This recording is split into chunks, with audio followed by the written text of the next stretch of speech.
Hello everybody, my name is Rusted Toasty and welcome back to Satisfactory. In the last episode, we got basic steel automation running with these steel beams and steel pipes. We also did a bit of research and managed to get these dimensional depot uploaders. So now, of course, we have a bunch of stuff in our inventory that isn't actually in our inventory. This helps tremendously with building things, which is going to be the main focus of today's episode. We did a lot of exploring and researching in the last one, which is nice, but I want to get back to automating stuff. On that front, we're going to be doing some advanced steel automation today, but my first order of business is actually going to be improving power production, because we're sitting right at the edge of what we can handle right now, and we're gonna need a little bit more than that. Of course, now we can speed up production where we couldn't before because one of these coal nodes over here has a rock on it, right there. But now I have bombs, so this is no longer a concern. I don't have many bombs, just a few, but it's enough to get the one little rock out of the way. I've also got some, as you can see, research going. That's just some hard drives, just to kind of see if we can find any really good recipes from that. Okay, this should be functional. It just needs to get the coal in, which it's doing now. Yep, currently at 1200 megawatts. Very cool. I don't know if it's really gonna be enough, especially once I start doing some more stuff, but we are gonna be getting into oil not that far from now. So when that happens, we can definitely do a bit more power stuff, but for the moment this should serve us just fine. Let's go take a look at that hard drive. Okay, molded beams or caterium wire. Caterium wire is not very useful. And molded beams.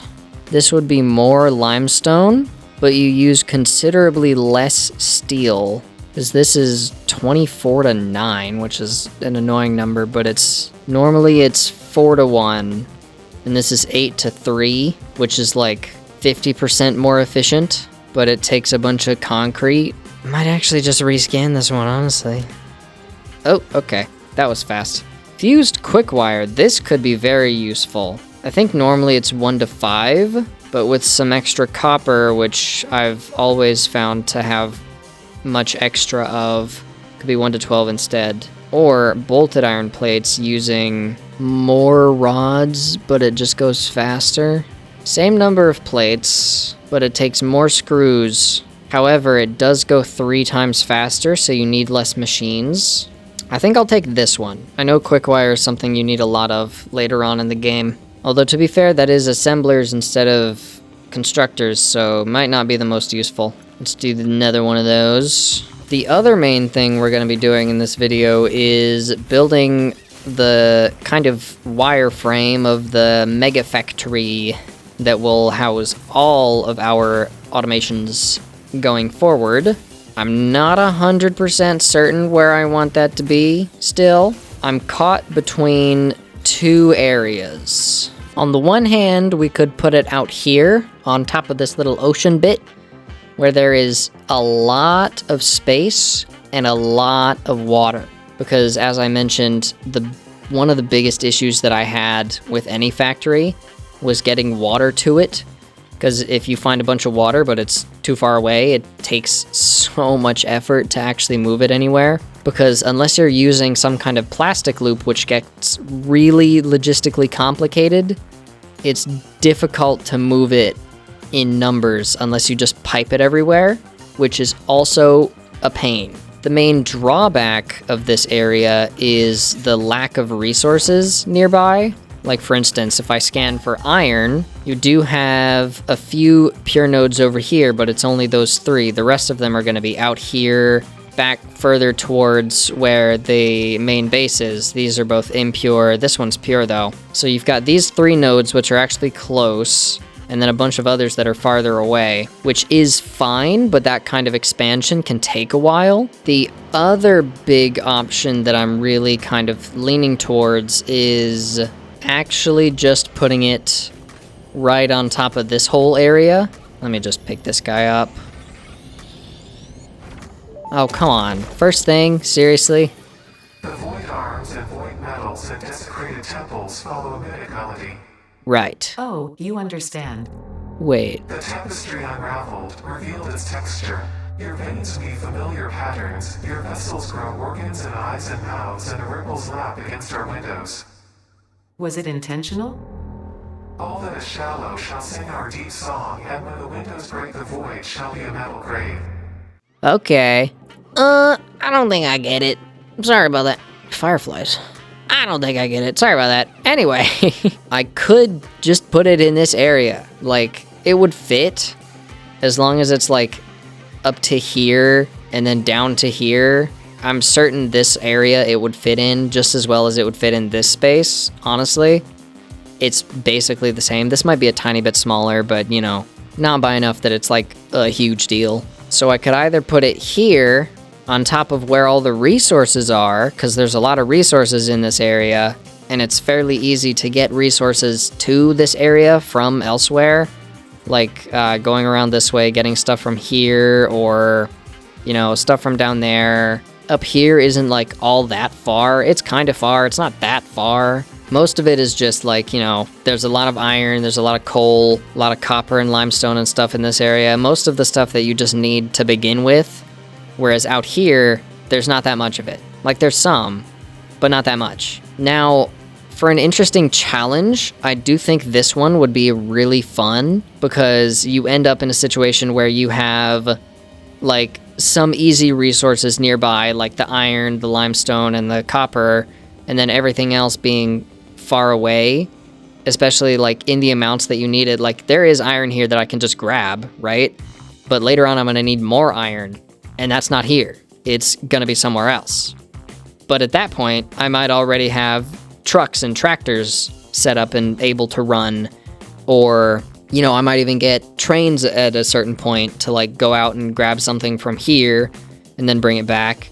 And then even further down the line, I'll have drones and stuff that can go out here. And, you know, these other corners where the trains take a little bit too long, or they're not like all that efficient at that distance. So, you know, I think I'm gonna do it over there.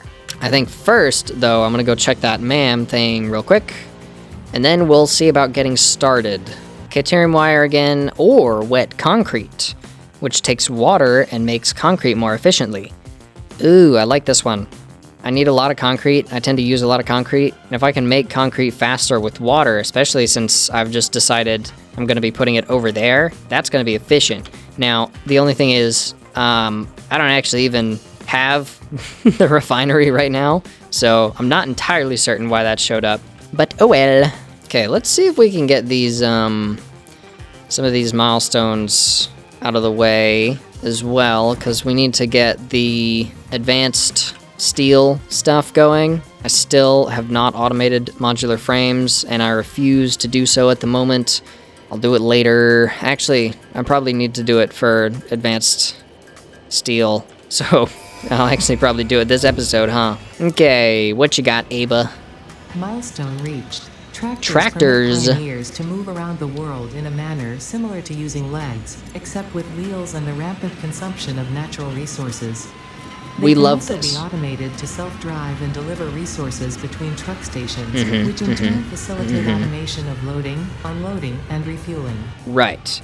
See, this is another one of those things where it's like, oh hey, now we have another way to transport resources that isn't just the belts.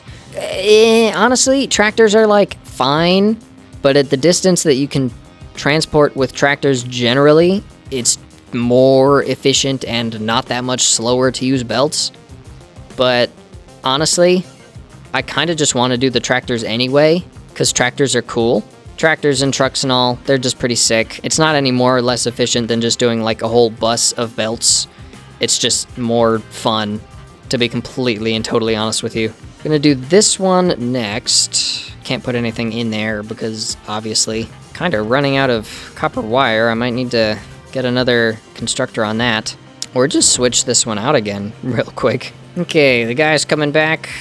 Let's get this one going.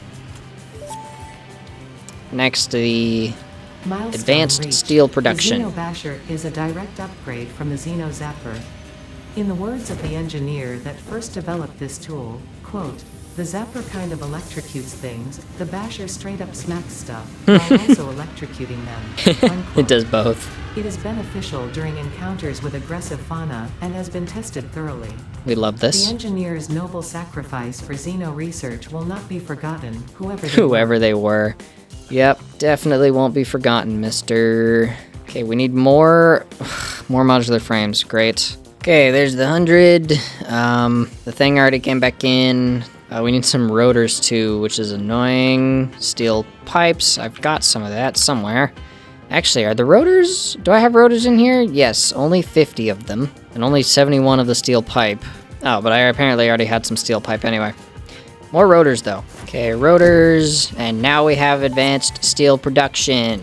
Milestone reached. The Miner Mark II allows extraction of resources from nature to fix it at twice the speed of the Mark I model. Very cool. Miners can be directly upgraded to Mark II without removing the Mark I model, just like conveyor belts and other upgradable infrastructure. Fun. Unfortunately, setting up the production of advanced steel parts and project part number 3, automated wiring, will not be as easy. I had Every moment figured. you delay reduces the chances of saving humanity. I will Well, not that show big you the sucks. predictions, it would only demotivate you. Aw, that's too bad. Okay, for logistics, we need steel and fancy plates. Yep, there you go. Out of here.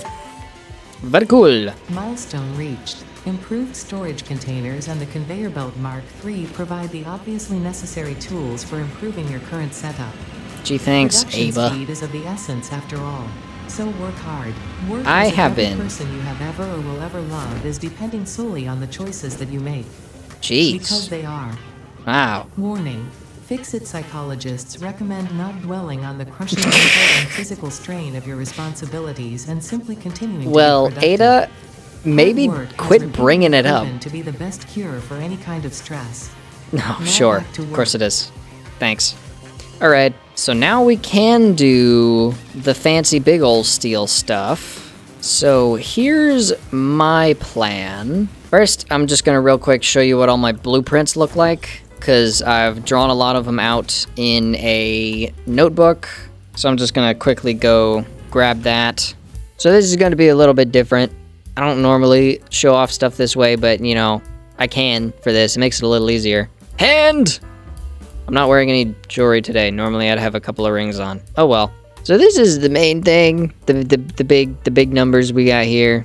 Every one of these little squares counts as 10 foundations side to side, or 2 vertical foundations. Like for this one here, this is looking at it like at the front of it. So this is the top and this is the bottom, whereas this is just like a top-down view. Same with this one.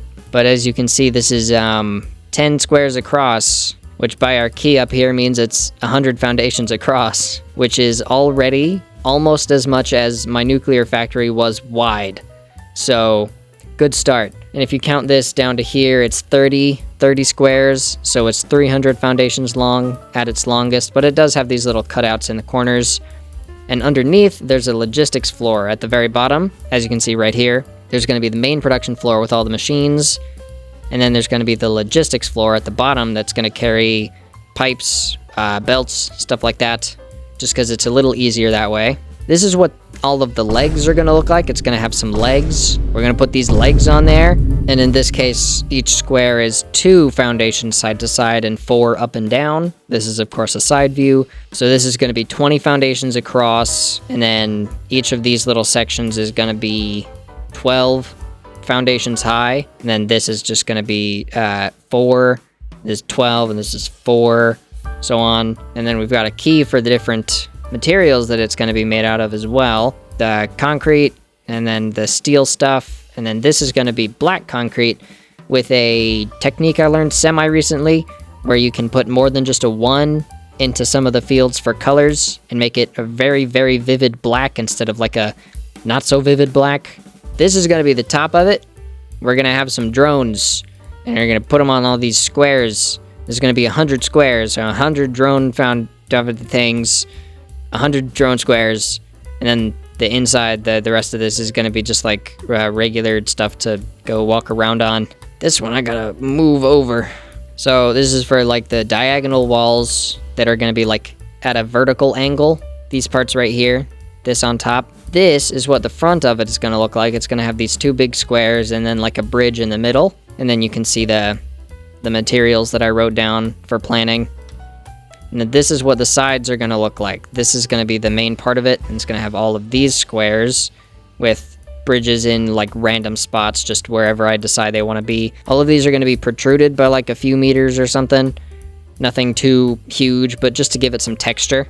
And then the vertical walls, like the ones that are going to be straight up and down in the middle section, this is the front of it. It's going to have a big old window. These are the sides. It's also going to have windows. And these little pillars that are going to be kind of inset by a little bit.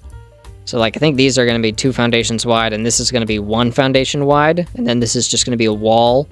You know, so this is going to be inset by a little bit, and this is going to be inset by a little bit, and then this is going to be out from the wall by like a whole foundation or something. And now this is confusing and also not final, because this is going to be on the corners or the edges that I kind of cut out, and I'm not certain if I want this to just be like a grate or if I want to put some kind of actual design in it, but that's going to be later.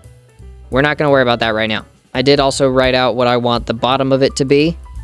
So like this is what the underside is going to look like. This is going to be looking at it from beneath. You'll see concrete right here, concrete slant walls and concrete slant walls. So the bottom of it's all just going to be concrete, and that's where it's going to meet up with the legs right here, where this bit here is going to be concrete as well. It's going to meet up on the side in this kind of general idea. I might have some of these in the middle as well. I know I plan to have them on these little sections right on the edges. I know I plan to have them here, but I might have some in the middle as well, just so it looks more sturdy, stable, like it's not going to fall over any second. So that's the main part of the design. I haven't drawn anything else out at the moment. That was all just recorded on my phone, but seemed fine to me. So anyway, that's the plan. That's kind of what it's going to look like. Obviously, at the moment, I can't do all that. I'm just going to do, like, the frame of it. But now you've got an idea of the scale of it is the biggest thing that I wanted to show off there. It's going to be big. I'm thinking maybe I should actually go measure my area, because I haven't checked yet. And I think it'll probably fit.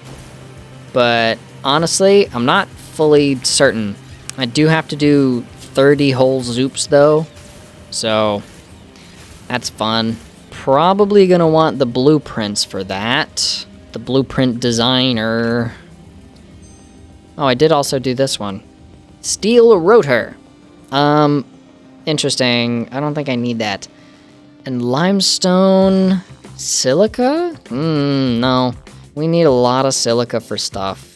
So, silica tends to be like one of the biggest things that I need and don't have. So, no thanks. Steel rods or steel cast plates. You can get the steel screw one that's like probably more efficient than this. And I don't need that many rods for things right now. So I guess I'll just go with this one. I mean, I don't need that many plates right now either, but you know, just because I don't have any other options.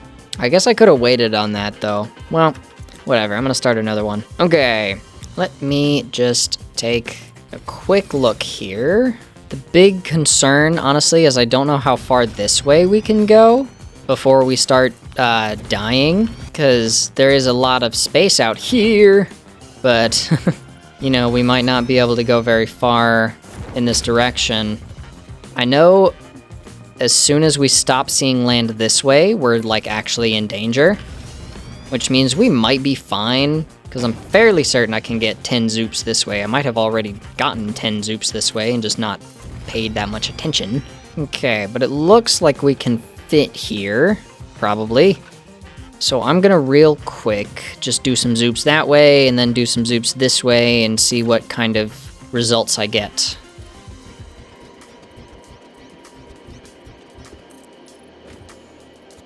This is 12, which is great, but it's gonna take me forever to get back. I don't know how I'm gonna take a screenshot of this. I'm not even building it at this height. I need to build it higher so it's out of the way of some of these land bits. That is 12 zoops. Not even halfway there. Absolutely insane. I do not know what I'm getting myself into. So this is 15, and we're still good to be out here. We've actually still got, you know, a little ways to go, but I would say another 2 or 3 zoops and we'd be in the danger zone. Plus, there's not much out here further except, you know, more water, so I'm actually gonna try going the other way. Sick. See if we can get further in that direction as well.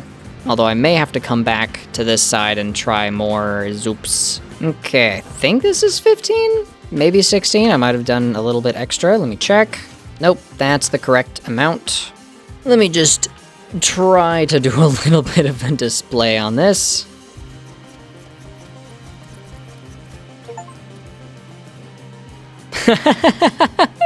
I haven't touched the ground for 30 minutes apparently. I guess that just means like dirt ground, not real actual ground.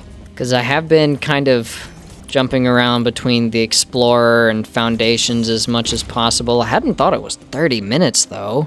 Oh boy. Oh boy. Oh. Okay. Here.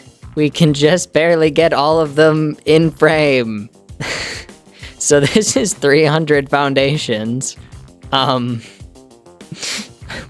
What a useful metric, right? So all the way down there, this is as far zoomed in as I can possibly be, by the way, which is why it looks so choppy. That's the one end. This is the Explorer. And then we keep going and going and going. And here's the T that I made. And then this is the other 1,550 foundations going right over to that end. That's pretty far away. Okay, I'm gonna get rid of this, and we're gonna count how long it takes me to fall. I'm just gonna be guessing because I don't want to get an actual stopwatch out right now. Okay. 2, 3, 4, 5, 6, 7, 8, 9, 10, 11, 12, 13, 14, 15, 16, 17, 18, 19, 20, 21, 22, 23, 24. Just about 24 seconds. Wow. Took us 24 seconds to fall from a height where I could see the whole thing in one frame. I'm concerned as to how I'm gonna get thumbnails of this thing. I guess I'll just have to take pictures of the front of it or something. I'm gonna go do some messing around, get those blueprint things going, because I am going to need them, most certainly. It's gonna take forever to finish that otherwise. What does the blueprints thing need? Modular frames. Of course. Everything needs modular frames. Is that? Get these in there, and that one, and that one. Oh, I don't have enough of this. Oh, I bet it's gonna cost modular frames to build that, isn't it? Milestone reached. Blueprints reduce repetitive building tasks, optimizing your progression towards saving Earth with its beautiful ecosystems, abundant natural resources, and sunsets over frolicking puppies and kittens. The Blueprint Designer allows you to build and combine structures once and then duplicate that configuration effortlessly. Any complaints about the spatial restrictions will only reveal your own inefficiencies. Oh no. That's probably a dig at the people who are like, 4x4x4 is too small. We need more. Did they make more? They made a bigger one, but they still put that in there. Oh no, that's actually hilarious. Okay. All right, well, for the moment, that's just gonna have to go here because I simply don't have any other spaces for it. Although we don't need a whole lot out of it right now. Okay, cool, good enough. Oh, you got another thing to talk about. Once you have built a Satisfactory blueprint, interact Satisfactory? with the No way. Blueprint Designer terminal to save it. It will then be available in the Blueprints tab of your build menu. Blueprints can always be edited to correct mistakes or optimize. If you find yourself struggling to work within the set size restrictions, remember that this is a you problem, and efficiency can always be improved. I love this. If you're struggling to fit things in the space that you have, remember that it's a skill issue, and you should get good. Okay. 4-meter large foundation. These look the same. Okay. I'll just do that one. Okay. Let's do the same thing, but make it concrete instead. Concrete. And let's test this color thing. This coloring thing that I said. So this is black, but it's just a 0 black. What if I make this -10, right? Do the same thing with you, -10. Okay, correct. Yes, it works. I had learned this tip, but I wasn't certain if it would actually do anything. That is cool. It doesn't look like a faded, washed out black. It's like a real, actual black. Awesome. Oh, I could even say it's matte, right? Matte black, and it looks ever so slightly different, but also ever so slightly worse. Never mind. But this should be fine for now. So it's gonna take a good long while, but first thing I'm gonna do is completely clear out my inventory as much as I possibly can. Just grab a bunch of concrete. I actually don't have enough to even fill up my inventory. Oh wait, yes I do. There you go. Okay, let's see. I can put some more of it in here. Definitely grab some more coal because I'm out of fuel. Let's take this back over there and get it all on the ground. Now this is gonna take a really long time, so I'm gonna be back in a while. Not gonna do a time lapse or anything. Just gonna build it, be back in like 3 hours or however long it takes me to do this. But now that I've got these new blueprints, right, I can just, stick them on the side of something like that. And then it'll build them all out. Why do you always have something to say? That's nice. Thanks. Anyway, I can build these. It's going to be 16 at a time as opposed to 10 at a time, which means hypothetically 60% faster. But first I do have to make an actual outline. And this is, blueprint dismantle mode. If you don't know about it, you can dismantle an entire blueprint even if parts of it are missing. Oh, right. I forgot about that. Let's just hope I don't make any other mistakes, huh? Oh! Okay. This is a concern. It's probably gonna need to be a little bit taller. Does this happen everywhere else? No. No, it's just here. Why? Is it because it's like the corner or something? But if I go further this way, no, it's not. Okay. I have somehow managed to stop on exactly the corner of where I'm allowed to be. Oh, so we are gonna need to go that way more. I don't know. I'll figure this out, and I will be back with you in a bit once I know where I need to end up. Okay, so as you can see here, I've got most of the frame done. Obviously, there's some like little bits I'm missing, like these little wall corners. I don't have them over there either. But I do have the frame of the main floor and the frame of the logistics floor all done. I also have a good portion of the actual logistics floor set in already as well. I think it's like a third of it or something, maybe a quarter. Now, this logistics floor is not just going to be for belts. Obviously, there are going to be some belts, but a good portion of this is actually going to be trucks, trains, things like that. Probably mostly tractors, to be completely honest with you, to carry things over shorter distances, but still a ridiculously long distance. Like if it just happens, there needs to be something that comes from one side all the way to the other. Still, I've got the whole outline of the bottom floor and the second floor finished. Just wanted to do a quick check-in and show you how it's been going. It's big. It's been a few hours. It's 3 in the morning. I don't remember when I stopped recording earlier. It was like 11:30. And another thing, I did have to lift it up a lot because those mountains over there were in the way, and there was no way I could move it because this is already very close to the point of, I can't go any further because I start dying when I go towards the edge of it.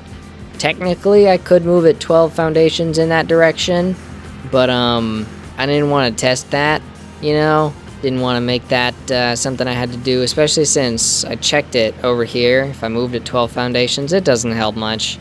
I might be able to lower it by like 10 walls, 20 tops. It doesn't do a lot. Anyway, that's my little check-in complete. I'll be back in a bit once I get this whole platform finished.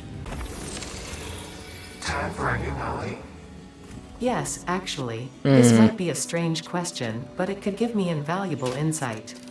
What, according to you, is the shape of our universe? Oh.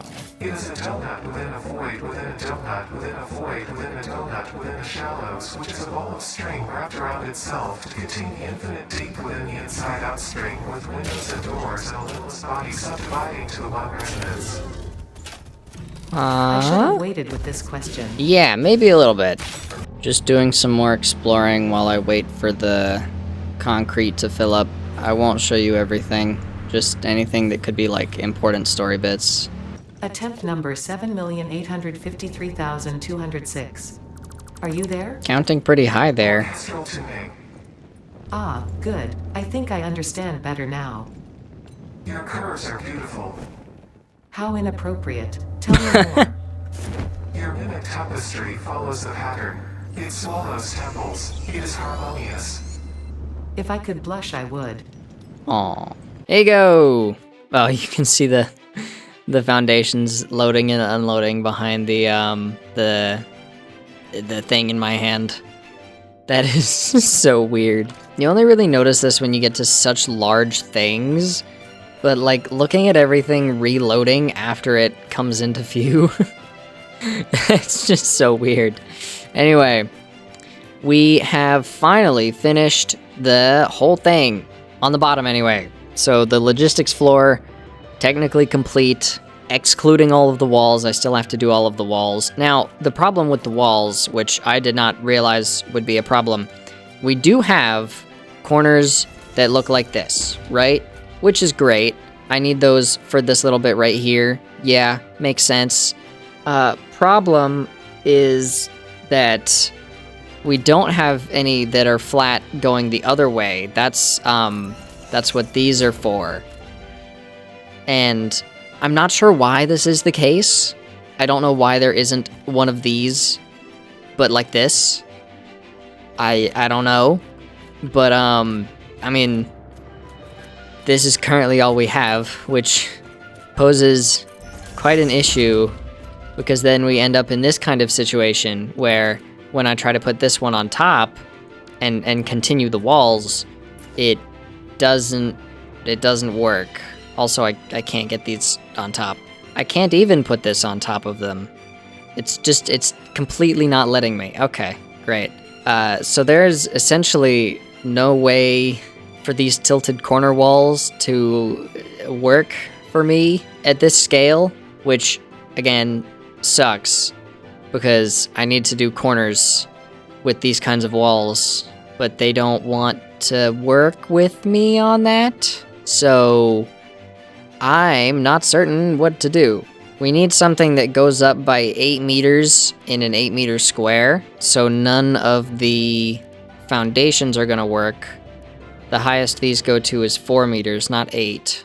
There is the ramp walls, but that doesn't really help me here either, although it seems I can build on top of these, where I can't build on top of the other ones for some reason. Again, here the problem is if I try to continue this up, we'll have these big gaps, which probably looks good somewhere, but not here.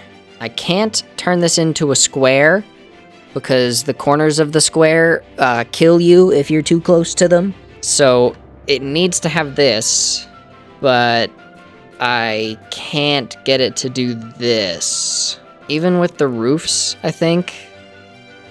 I don't currently have the roofs, and I don't know if I can get them. The roofs don't have that kind of cornered piece anyway. So I do need to do some thinking on this. I might just have to have, like, the corners cut out, or like a bunch of triangles just not in there or something. I don't know. Why is there not just another wall like that? Why can't we do this? Why am I not allowed? I mean, I can do that. It'll make the problems smaller, but then we have stuff like this.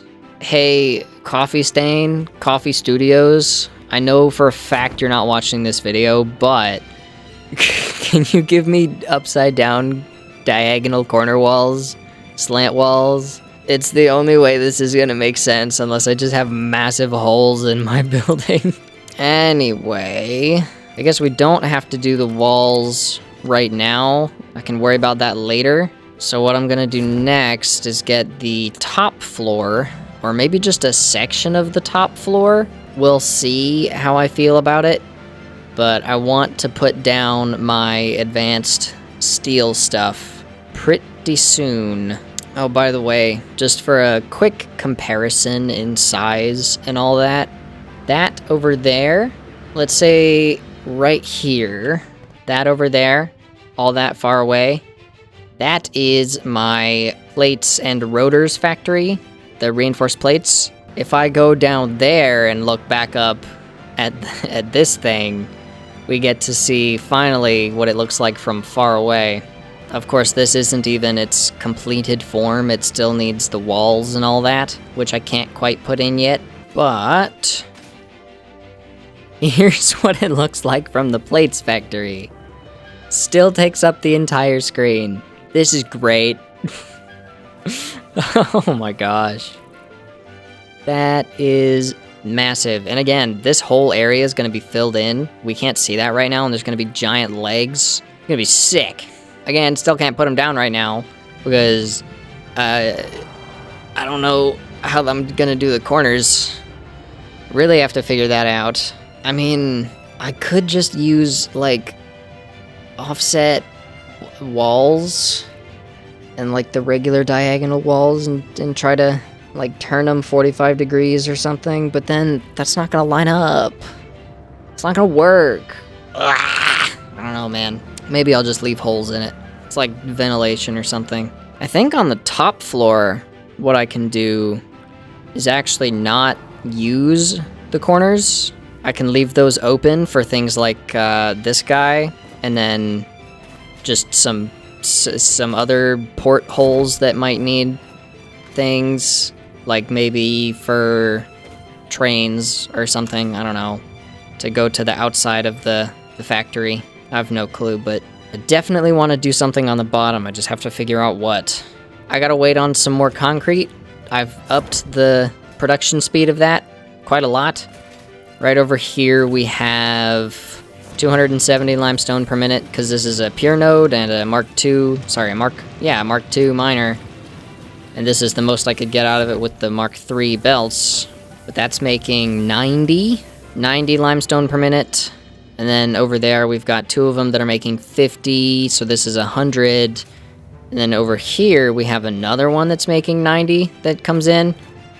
So that's a total of 280? 90, 90, and 100, which has filled this. The first two rows of this filled in 30 minutes, which is nice. Kind of wish it was a little faster than that, but there's not much we can do. But yeah, I'll wait for that to get up, and we can put in the side walls, because I just want to put in the side walls. I'm going to finish the bottom today. I'm going to finish the whole thing, okay? The whole bottom, I mean. I think the first thing I should do, like I said, is get the advanced steel production kind of set out where I want it to be, and then I can start building that while I wait for this concrete to fill in. I can just have like a little square over there that I'm using. So let's go ahead and get that advanced steel stuff looked at. I think I already grabbed it. Yes, I did. but we can work on advanced steel. So I'm gonna head over there, find a spot that looks reasonable, and then we're gonna get this thing going so that we have the advanced steel actually running. So it's gonna need to be on the top floor, which at the moment is a tiny bit annoying because I have to get up to the top floor, but the Explorer can do it. Just, you know, I have to slightly rework what it looks like for a moment. Now, another thing, I'm gonna change this top floor. I don't know yet if I want it to be the Fix-It foundations or the grip metal foundations. I'm not certain. I think I actually want to have it be the grip metal for the actual factory floors and then the Fix-It foundation for the rest of it, or vice versa. Fix-It foundation for where the factories are and grip metal for everything else. Grip metal looks cooler, so I think I want to have more of that, especially when you have a lot of it all next to each other. The Fix-It foundation starts to look much worse when you have a whole bunch of it. It's too messy, so I think I'll just have this for the factory sections and then the grip metal for everything else. But still have to figure out where I want to put that factory first. Can't even see the floor right now. I'm wondering, are the scans purely horizontal or do they take verticality into account? Because if they account for verticality, then hardly anything is going to be in my radius right now, which I only just now thought about. I mean, there's nothing here anyway. This whole area is like, there's nothing. Okay, it doesn't really account for verticality, so that's good. It's a lot of iron over here, which is nice. And then there's some, wait. Can I see farther because I'm higher up? Is that what's happening? As I was saying, we need some iron and we need some coal. Yeah, 340 meters away. It's just down. I think that's it, right there. Yep, iron. So I could have that just purely for the steel, but if I want to move the iron factories over there anytime soon, I'm gonna need to keep some of it for iron. Secondarily, where is coal? Because I think I would need to center myself around the coal more than the iron. And, oh. Wow. Okay. The nearest coal is all the way over here. A pure and an impure node. Now the thing about that is this might be way closer than I think it is. Because I think part of our factory is over this section. Maybe it's just this section. But it's like not that far, honestly. Looks like most of our coal is going to have to get shipped in. Which is fair, I do have tractors now. I can use them. Or alternatively, I can do a bunch more quartz stuff and actually use explorers if it's too far away, that the tractors would have issues. Yeah, oh, it's over there on the bottom, actually. Let's see. Yeah, there it is. It's in a hole. So that would be around here, up here, and then I would need some kind of ramp to get it up. Or just have a station at the bottom and then use belts. We can worry about logistics later. Right now, I just want to figure out where I'm going to be putting this. Because I don't know about having it right in this corner. But, you know, that might be one of the best options. Is that... Wait. What? Dude, there's Sam ore right there. That is so sick. Dude, that's awesome. I had no idea that was right there. Okay. So, it turns out I've built my factory, like, right on top of some Sam. That's cool. So, this section, I guess, I want to dedicate to that, which means it could be quite useful having steel over here, because I know that takes the steel pipes. So, I could set up some extra steel pipes right now, and then be able to use that with it, right? Let's see, there should be some copper nearby too, right? I think it took, yeah, it took some, copper wire as well. And then there's some farther out, obviously. All over here, over there. There's actually, interestingly enough, none further this way. Or out here, either. I think this is more like advanced stuff. But this is right under the factory too, so that's a useful place to be. Let's see, I think I want to have it like here-ish, between where the coal is and where that iron is. So right here should do pretty well. I do think having road or some kind of outside thing could be useful. So this little outside section is probably all going to end up being the fix-it foundations, or no, the grip metal foundations along the outside, and maybe a third inside bit. I'm still kind of thinking about that.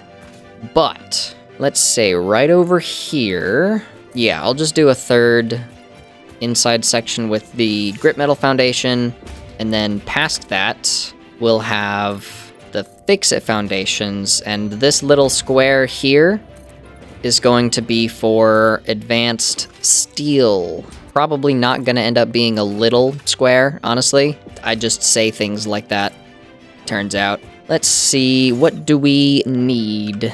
Assuming we use both of these, that was a pure and an impure. Right now, although I will probably expand it later, that maxes out with a Mark II miner and all 3 power slugs. That's gonna max out at more than we can handle, unless I make some Mark IV logistics with the belts that can actually carry that much. Why do I need modular frames? Maybe that's the first thing I should automate. But I don't want to. I'll do it later. I'll just make some. Hold on. Okay, let's see. I don't want to overclock all of these, so let's see what you do. Okay, it takes 45 per minute of both of them. Actually, I should probably check how much iron was over there, because if there's less iron than coal, then the amount that I was going for isn't gonna matter with how much coal there is. Looks like we're gonna be fine. These, yeah, well, they're all pure. Okay, right. So no worries there. Okay. With a Mark II miner, a pure node does 240 to begin with, which is 600 total. So a Mark IV belt still can't handle that.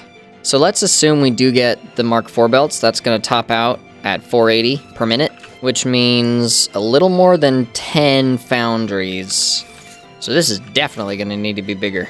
Let's have 2 foundations for some belts, logistics, stuff like that.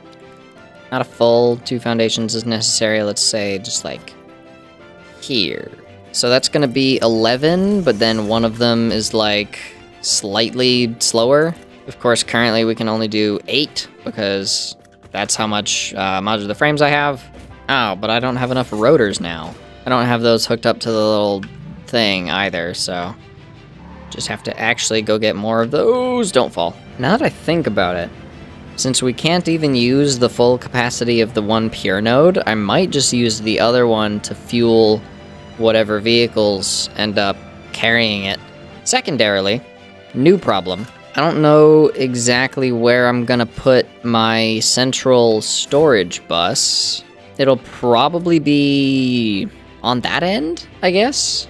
Or in one of the corners, because that's probably gonna be where I want to have my hub and the space elevator, stuff like that, so that it doesn't look super terrible going through the ceiling or something. So I might have the space elevator in that corner, and then like the hub in this corner or something like that, because it'll probably be one of the easiest corners to get to.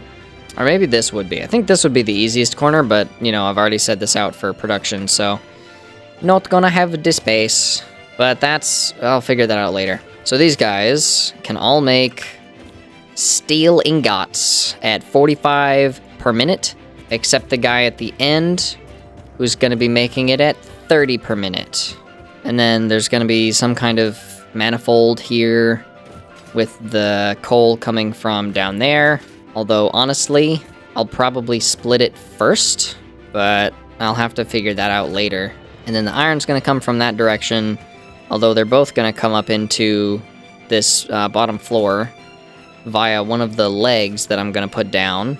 And then with 480 steel per minute, that's all gonna go into the constructors for beams and pipes. Okay, 60 per minute can go into one of these, which is 2 constructors for 3 foundries, which makes 30 steel beams per minute. Is that right? I feel like that's not right. No, that's not right. 3 constructors for 4, I think. And that makes 45. Yeah, that's how that works. Okay. Wow. And since we have 11 of these, one of which doesn't do 45, I think honestly it might just be best to do 4 of them. But I don't know if I need all the rest of that for pipes, though. Okay. We are gonna need some encased beams, which currently we can only make with steel beams. But I know there is an alternate recipe that takes steel pipes instead, but I don't know if I've already found that one. Oh, I have. Okay. So let's do this then. In which case, we can just do these 4 for the steel beams and get 45 per minute. And then the rest of it can all be the steel pipes. And those are used for the motors, the encased beams, and that SAM stuff. So having a lot of that is a good idea. And these ones are, I believe, with making the steel pipe, yes, they take 30 per minute, meaning that it is 3 of these for 2 of these, right?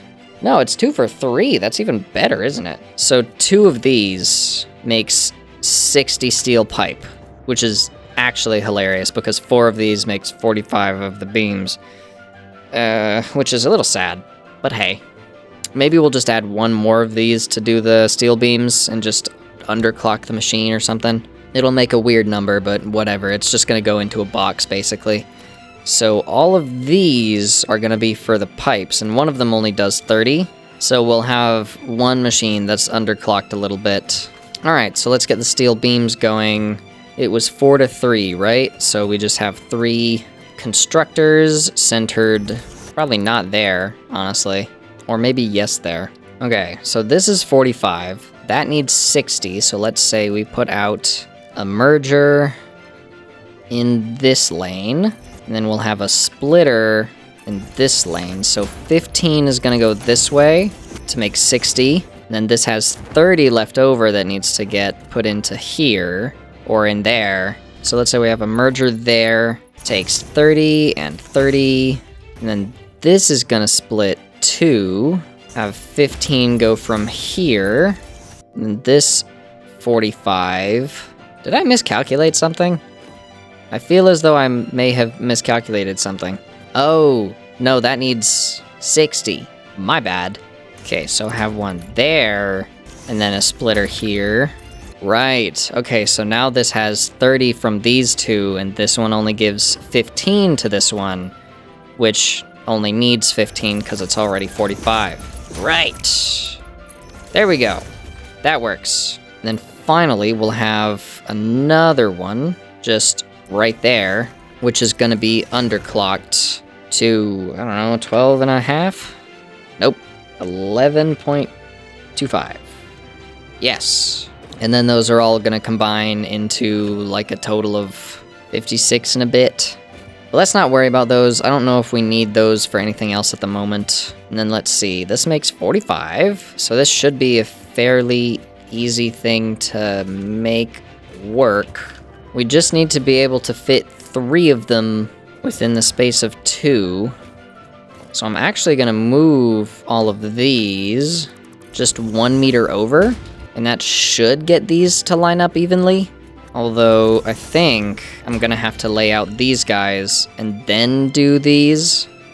Because I need a set of 2 for a set of 3, but a set of 3 of these is wider than a set of 2 of these, right? Because this one's on this line here, which is there. And to make this even with these 2, yeah, it's gonna have to be based around these guys. So currently this is 2. I needed another set of 2, so 3 more constructors, which is perfect. So 1 more full one and a half one as well. Or not a half one, but a 2/3, which goes to actually just another 3 constructors, but with a slightly different configuration. Okay, let's get these worked out. This is 45 per minute and needs to split into 3 of them that are gonna be 30 per minute. So a splitter out of both of them, a merger in the middle, and then a merger next to both of these on the two sides. Should do that, and this, and that, and so on. So then this will be 45, 30 goes this way to there, 15 plus the 15 from here, and then 30 goes that way. Now the only concern is this, where it is right now, is going to definitely collide with the other side, or the next machine over. So what I need to see about doing is putting this one here instead, and then this one goes there, which should be not an issue. Yeah, it doesn't cross over. Okay, so same thing with these guys. Technically doesn't look the best, but it still looks interesting and symmetrical, so it's not awful. Now this one's gonna be slightly different, except this one's gonna be fairly easy. It's just one of these, and then I think this is just gonna split and then merge, kind of the same way this one does, just like that. So let's have this one only do 15 per minute in, but this one's gonna take 30, because this one's gonna be 30. So it looks like that is all correct. Now with all of that steel pipe, we need encased industrial beams. We need a good amount of them just for me to use. And then we need some for the motors, I think. Yeah, that's gonna need stators, which is also the steel pipes. But then it's also gonna need rotors. So we need some, well, we have more iron. We have more iron than we do the coal, so that's not an issue at all. All right. Like I said, all the steel beams are just gonna go straight into a box. So everything from here that way is kind of like finished, but we can now use some of this extra space for the, okay, whoops, the other automation using the steel pipes. Can use this area for some of the other stuff, like the smelters for the iron and the copper that I know I'm gonna need. So we're probably gonna have to expand this at some point as well, but I'll get to that. But the next step is gonna be the assemblers. We need this encased industrial pipe recipe, which may or may not be worse than the regular one. Okay, this is 36 to 6, which is a 6 times difference. This is 20 to 4, which is a 5 times difference, which is actually better on concrete. And then let's see how much steel it takes. 24 to 4 is a 6 times difference. 6 to 18 is only a 3 times difference.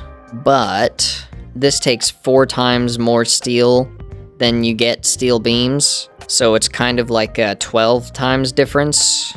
Whereas the other one is 3 steel to 2 pipes. So it's only like a 9 times difference, which makes this purely just better in every possible way. So very cool. I don't know if we really need that much encased industrial beams, to be quite frankly honest with you. Currently we don't know what it's used in, so it's basically just for building. So I can probably settle for like 30-ish per minute. Let's say 24, because that's 6 of these machines, although that is a lot of steel pipe. So maybe just 12. 3 machines, 24 each, which means 3 of these constructors plus a little bit. This one's gonna be annoying. Also, it's the wrong number. Is it? Wait, am I stupid? This is getting 15. Why did I set it that? It's supposed to be half. Jeez, okay. Glad I found that. That's gonna be way less annoying. So this is 20, 10, 20, 50. So this would be the reason why it's a slightly annoying recipe, because the amount that these guys normally make is not very easy to break into the amount that this normally takes. You would need 5 of these machines and 6 of these that are at full standard capacity for it to make the right amount of sense, which would leave us 2 of these for anything else. So that's not an option. I can do 3 of them and have a half number though. So this is gonna be 60 per minute, which would give us 10 encased industrial beams, I think. Then actually that would just be 1 overclocked machine, but I don't want to overclock. So I'll just have 3 of them and have 1 of them underclocked halfway. And then this guy can like break himself out, go somewhere else. So then let's have 1 guy here, 1 here, and 1 here. Or maybe I'll move this to line up with that guy, not sure. This is really the annoying part about the sizes in these. They don't really fit together all that well. So let's have 20 out of you, but then the split gets weird, doesn't it? I can manifold it, I guess. That's probably the easiest way. Combine these 3 and then have them manifold towards one side, which means these are gonna have to move back by another, probably a whole foundation.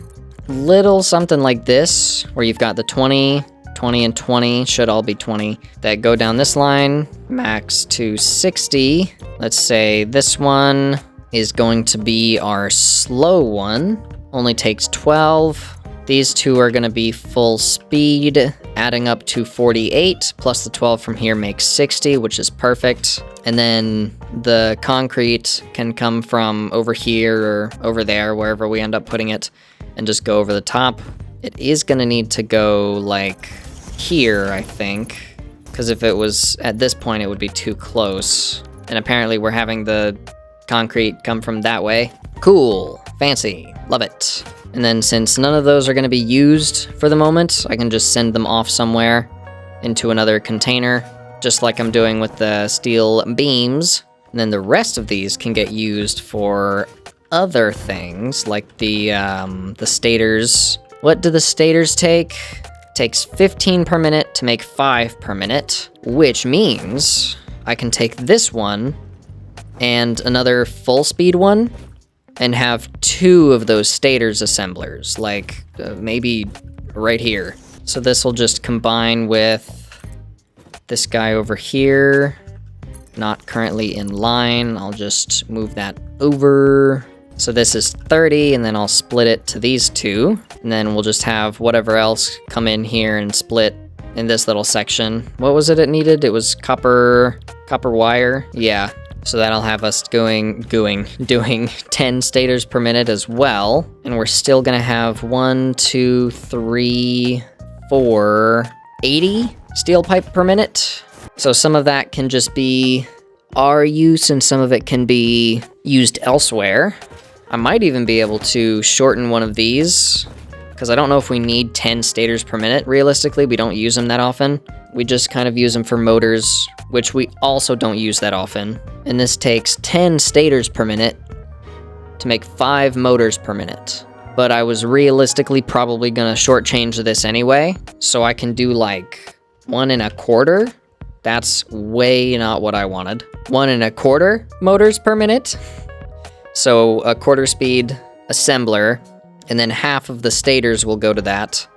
Plus then we don't need to make as many rotors either, which means if we're using the rods from that, and if I make some fancy iron plates here, I can actually automate the modular cubes that I need. So yeah, this one is not gonna be stators, which means we're gonna have another 15 steel pipe per minute, which makes 95 that I can use on something else, which currently is still gonna be nothing, because I don't know what the numbers are for the other stuff that we need this for.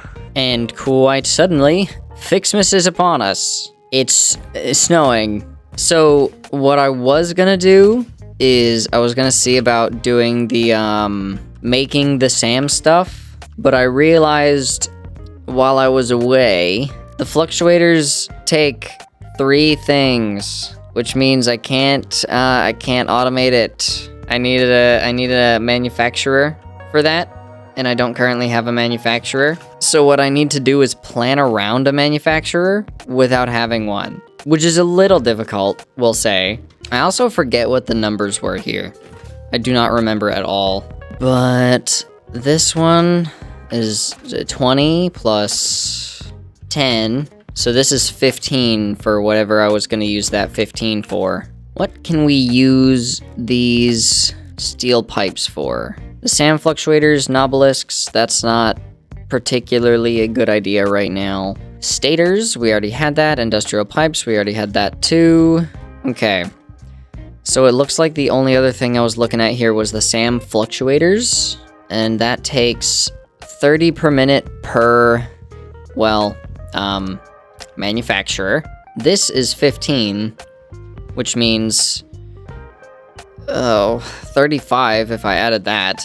If I took a bunch of them to turn into fluctuators, then it would be easier, but I don't want to do that. So maybe I'll just take this one and then half of this one. This is now 30, right? Because 20 and then 10 plus 15 is 45. So if I have a manufacturer and a half, or 2 manufacturers at 75% speed, would probably be better. And then that perfectly fits in there to make that 45, which is wonderful. So this would go into the manufacturers, right?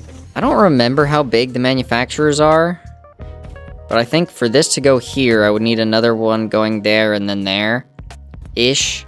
I think for the moment, we'll set up the production for this and then just have it go into an awesome sink. So we're just gonna put this here for now, and then we'll put them all together at some point and then have it going in there until I can take them apart and then do the manufacturer. So this is going to be something that we change a bit later. And now the rest of these that are all pipes, which is just these 2 and then half of this one, which I'll put here, are all going to go into containers, just like the rest of these guys are. So, aside from that manufacturer not being functional at the moment, we are done with the steel things. Now we just have to get the copper and the iron going, which is going to be kind of in this area. So let's figure out what we're looking for. We need concrete. Another thing that I forgot to mention. Looks like 50 concrete per minute, which is 150 limestone per minute. 40 wire per minute, plus the motor stuff, which to be fair, I probably should set up first. Although that's just gonna be like one more assembler, you know? With a splitter in between. Motor. And you're gonna be making 1 1/4 per minute, because I want to take half the stators and turn them into motors, because realistically, I do not need that many motors or stators. I do not use them that often. And with leaving it to run on its own for a little while, I will absolutely have more than enough than I ever need. So we'd have a splitter here, taking some of it in here, and then the rest of it out to wherever we store everything, which I think what I can do is have a storage for all of the items here, and then have like smart splitters in front of it, so then it will send them down underneath to go to a more centralized storage location.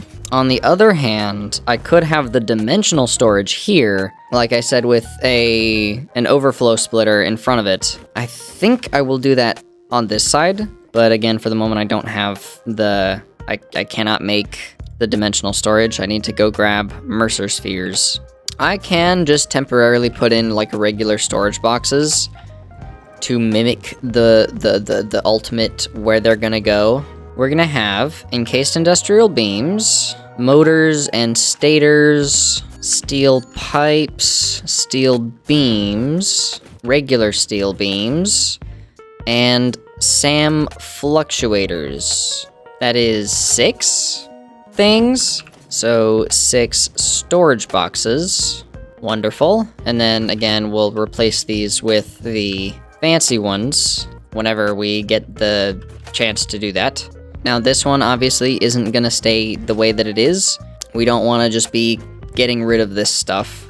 Just something a teeny bit like this to make sure that they all make sense. It's just this one now that would be probably going up and going with this one, and then coming out of the manufacturer right there. But we don't currently have a manufacturer right there because, yeah, just haven't done that yet. Now, of course, they are gonna probably change a bit because I need to put in those splitters, but, you know, I can't really make those yet because I don't have any of the AI bits. But I'll get them at some point, and then we'll do it then. So 150 concrete per minute, which is 10 constructors. We can just do another one of these weird things for that. Stagger these splitters so that the lifts don't run into each other, because we can do this bit and this bit, and they'll be right next to each other without causing any problems. Lovely. And then that guy would have one too. The only real issue with that is he's all the way up there, and then having the one extra guy, bit annoying. Let me think. If it was just 9, then I would be able to have one splitter just go into the 3 of these, and it would be a perfect split. I could do that. It would just, all of them would be that many. I think I can make that work, though. Especially if it's exact amounts going to it. I don't like it, but it should be fine. They are all gonna need power shards if I do that, though. I don't know if I want to do that already, especially since I only have like 20. Okay, you know what? This is hardly gonna work, but it will work. So what's gonna happen here is whatever comes in is gonna split this way to go there, and this way to go to all of this. It's kind of like a manifold system, where what goes here is eventually gonna back up, and then the rest of it, which is gonna be all of this, is gonna split this way, and probably need to be a Mark III belt, honestly, because if it's 150 coming in, well, that's gonna be taking 45, so it might only need to be a Mark II.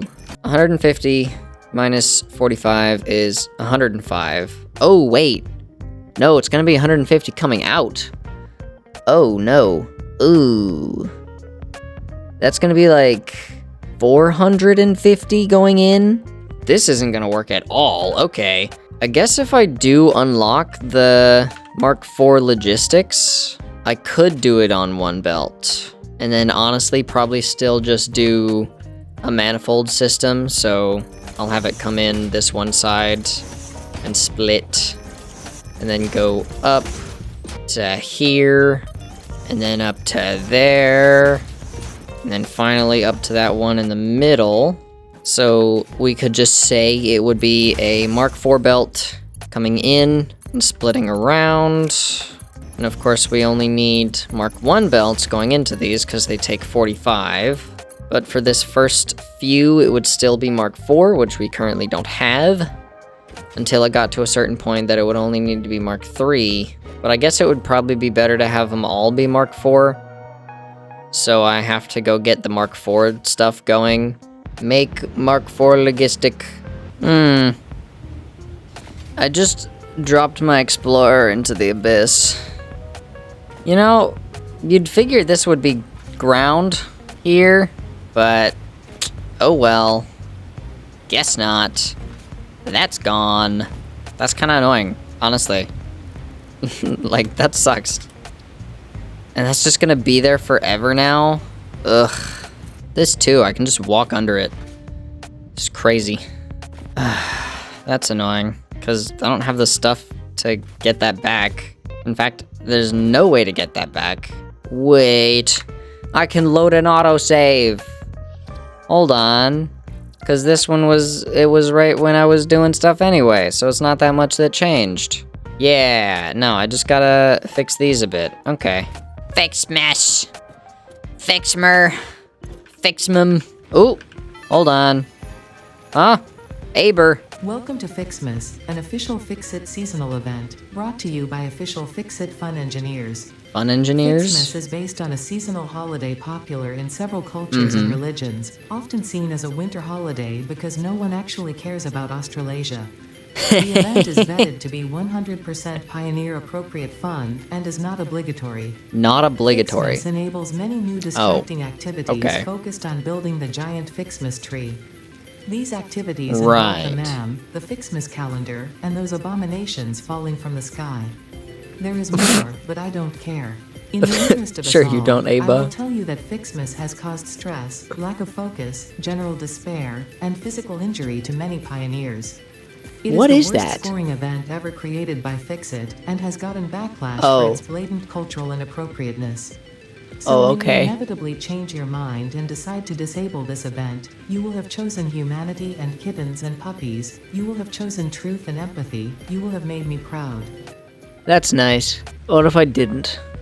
Okay, so this is the second as I'm recording this right now. So I need to find 1 and 2, right? And there's 3, 24, 19, ooh, 1, 1. This data cartridge contains the Fixmas MAM Fixmas tree MAM setup tree and will need to setup? be fed into the MAM database to unlock its first 2 branches. If this seems convoluted and or Oh, boring, and you wish to quit the event, I will understand. okay. You seem to be talking a lot about, wow, it's boring, you should quit. Okay, where's 2? Oh, is this it? Yes. Ooh, slugs. Santa isn't real. Well, shards.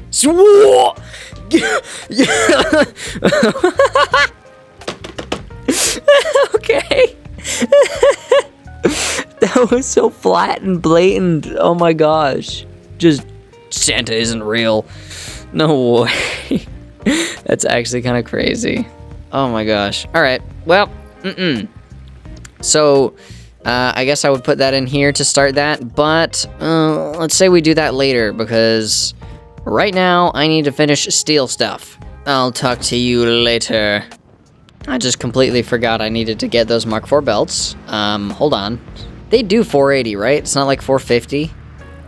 I think it was 480. Yusa. Oh.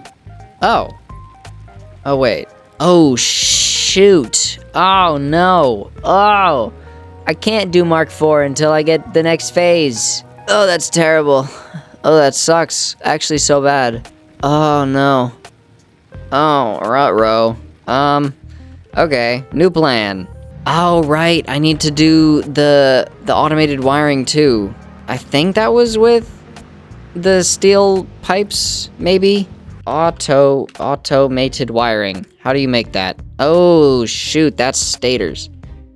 Oh, geez. Oh, I need more stators. Oh, but I only need 100 of those. Huh. Maybe? Maybe no. No, I'll just use the stators. Ugh. I was about to like try and find a way around it. Like, I mean, I could turn off the motors at first and do that instead, but that's not a good idea. I will just automate the automated wiring. The framework is done already, and the other one too, whatever that was, I think I still need to do that one. No, was that the smart plating? I think I already did the smart plating, right? Oh, shoot! Okay. Whoops. Yeah, no, I already did the smart plating, so all I have to do now is the automated wiring, and I will actually automate it this time, instead of just, you know, making a bunch of it, and then not ever messing with it again. What do I do? Well, first, let's rearrange this a little bit, because I am gonna need more stators. Let's have another one of these. And then we're also gonna need another storage container, because one of them is gonna be for that automated wiring. Let's say this one makes the stators again. 15 steel pipes, and we are gonna need more wire, and then we're also gonna need some cable. But let's have another assembler. Automated wiring. And this is gonna take, oh shoot, 5. That's what I thought. Do I need 2 of them, or do I double this one? I don't wanna do that. I don't wanna double that one at all, so we're just gonna go for 2 of them. Now the issue there is I just have to move them further back. Oh, okay. I just have to move them further back. And then the wire, or cable, sorry, can split over those as well. These both make automated wiring. And we're gonna end up with 5 per minute, which means 20 minutes to complete. And then that manufacturer can probably still fit here. If not, then we suffer, move these belts around, and be fine, hopefully. If anything, I can just put it over there, and it'll probably be okay for the moment, just put down awesome sync for these guys. And that's gonna be the stuff that we put towards... Now let's get these guys working again. Okay, so 2 belts of 270 is more than we need. We only need like 225. So let's say we're gonna have 2 coming in that are both 225. There is a way to do this. Okay, so it's not like super pretty, but we're gonna have a Mark III belt coming in here, and then a Mark III belt coming in here as well. And we're gonna do this. So then it's gonna be these Mark III ones going all the way through to the end, and then the standard Mark I ones going into all of these, which again are all gonna be concrete, 45 per minute. Then this one's gonna do the same thing, but it's offset by just a couple of meters so that these don't collide with each other, just like we did before. So this one's gonna go that way, and then we're gonna have some going this way. Now, this goes in here, and that goes there, and that there. These should all be marked in as well. Good. So now all of them do have the amount that they're gonna need, I think.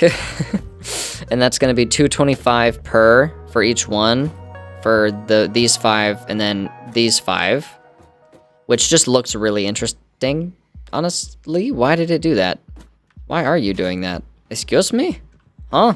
Okay, well, it's gonna be in from here and in from here, 225 each. And that's gonna make the 150 concrete that we need.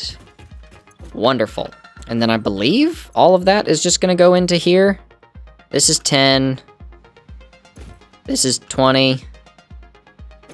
Am I stupid? Am I actually the dumbest person on the planet? We need 150 limestone, not 150 concrete. How many people were yelling at me for that?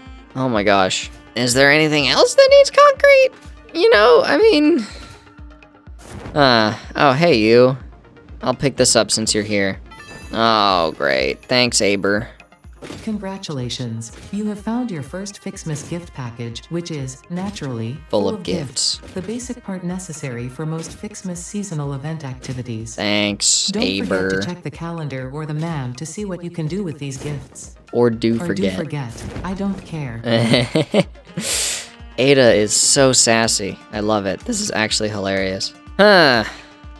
Okay, so we don't need all that. In fact, we can't really use all that.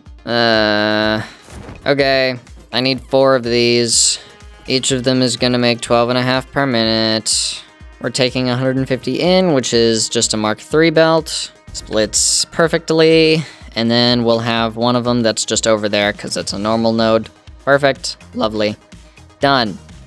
Oh my gosh, that was so simple. If only I wasn't stupid. So for the copper, these 2, we need 40 wire per minute and another 40 wire per minute. 2 wire per minute comes out with every 1 copper per minute.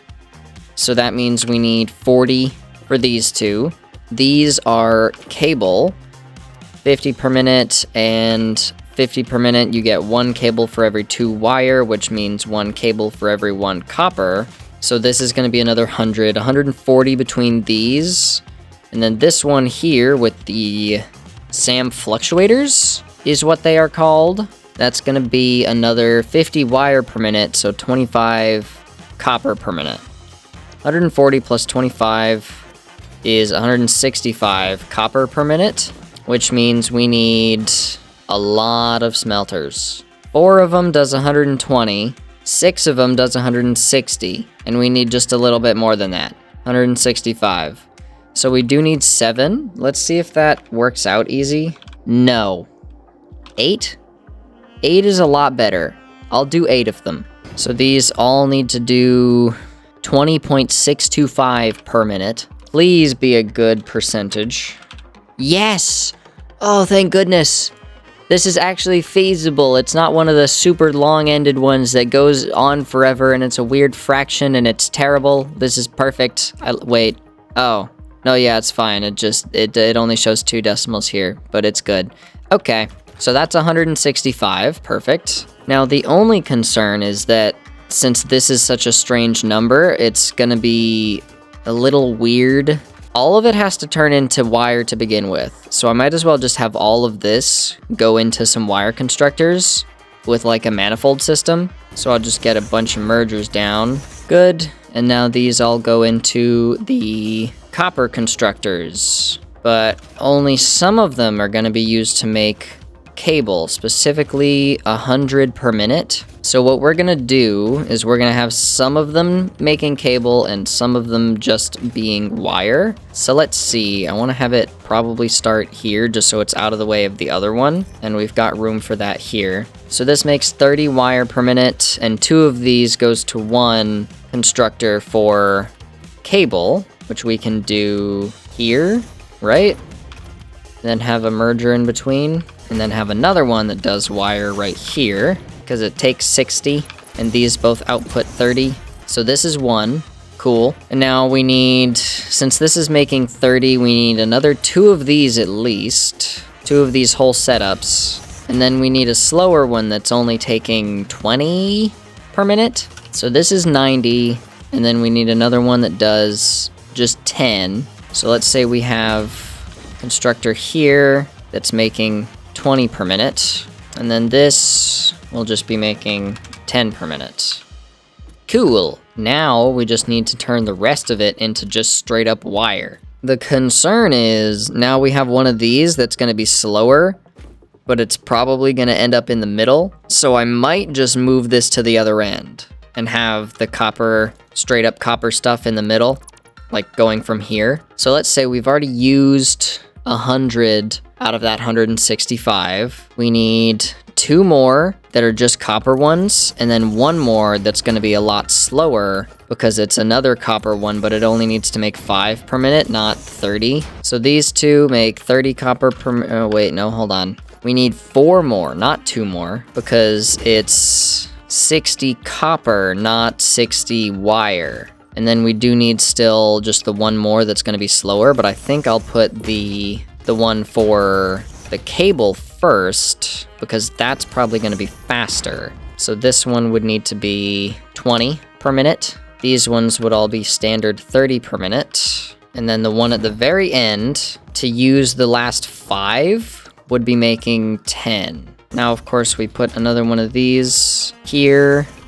This is for the cable, and that's going to be 10 per minute. But then the rest of these can all just combine together as copper wire and just go over that little gap there, I think. But let's say these ones are going to be on this level. These can also just straight up combine together because they're going to 2 different machines. I might do a little bit of finagling with these guys, though. Let's see. These guys each need 40 per minute, these 2 here, which means I can take 2 of these 30s and do some bits. Like, for example, a splitter and mergers on these. And then this guy's gonna have another one that goes somewhere else, meaning he's sending 10 here and 10 here, which makes the 30 from this 40 instead. Those can both go over there to that. And then the remainder is going to be this 30, the 10 from there, and the 10 from there, which makes 50, which luckily enough is the amount that we have left over right now. So let's do one of these. That guy just goes over. So this one gets 10 from there to make 40, and then this guy can go over here, probably with a little bit more of an out tick, so this guy has room to go somewhere. This one can go this way and like go up and above. Same with this guy. They'll probably end up going over on this little section, just like that. Okay, so this is good. I like how kind of tight this is, but it'll still get past. Although I might have this one go here instead, just so it doesn't like look so weird. Yeah, I prefer it to be fully horizontal if it's crossing over something. Okay, very cool. So then this guy is gonna go over to, this is the 50, right? So he's gonna go to there, where we're gonna have a manufacturer. Currently it's just that guy. I'll just have it combined in there for the moment, and then I'll fix it up with the the correct machinery once we unlock that. But we can real quick just do one of these, and then we can actually shorten that, or probably not, just have it go over here, because it's going to split into these, correct? I could combine it, but I kind of don't want to. I feel like having two of them go across would be really cool. So at this juncture here, we're gonna have it do this and go over these guys. One of them is going to split off to here, and the other is going to split off to here, and then this will go here, so it's flat on the bottom instead of being weird, but I'll probably move it over a little bit. Nice. Should probably have some stands here, just so it doesn't look so weird, but this is good. Wonderful. And now this guy, I'm not gonna have him be two of them all the way there, but I am gonna have him go over the top of this guy, because they're going to similar places for a short time, and then he's gonna split off and go this way instead, between these guys, probably over this belt line. Yeah, we'll just have that guy split off, maybe just go straight across right here. That should work just the same. And then once he gets here, he'll just move off to the side and go into presently this, just so it has somewhere to split into. And then I'll switch it up later, once we get the machine. Cool. And again, this will be fixed later, but just because it's like the only option we have right now, they're just gonna go into here. And then I'll get the Sam stuff, the reanimated Sam, I'll get that running a bit later, because we simply just don't have that right now. But I can set that up later. And then this is the cable. It's gonna go to those guys there. So let's say we put a splitter on top of this route. We can just put it right there. Do a little one of these. I never used to have the conveyor pulls anywhere, but I feel like it actually legit looks better this way. And if I don't have them, then it just looks strange. But the big guys are fine. I don't like the small ones. The small ones look much worse. I dislike those ones. The tall ones are better though. Here we go. Okay. So this makes sense, right? I feel as though I should change this. Okay, that's a little better. Although I could actually make it a little bit shorter. Have it here instead. Except surface is too uneven, unfortunately. Unfortunately, I don't really care. Skill issue. There we go, and now it's aligned with this belt as well. Beneath it. I might just leave these as well. It'll look a bit better that way. Yep, there we go. And now this doesn't look so weird. Nice. So that's all of the copper done, right? Except this part, but, you know, that's pretty easy. You know what? Let's find where the middle is. 2, 3, 4, 5, 6, 12. But maybe we should actually... 15, 15, 15, 60. So everything from here that way is taking the full speed, and then these two are taking a combined... Wait, did I do something wrong? I see. Okay. So, this actually fits perfect. I don't know where I got the weird numbers from. Maybe I just didn't do a No, I just fully didn't do a calculation at all. Okay. But now I have two machines that are doing the job of one machine, which is completely unnecessary.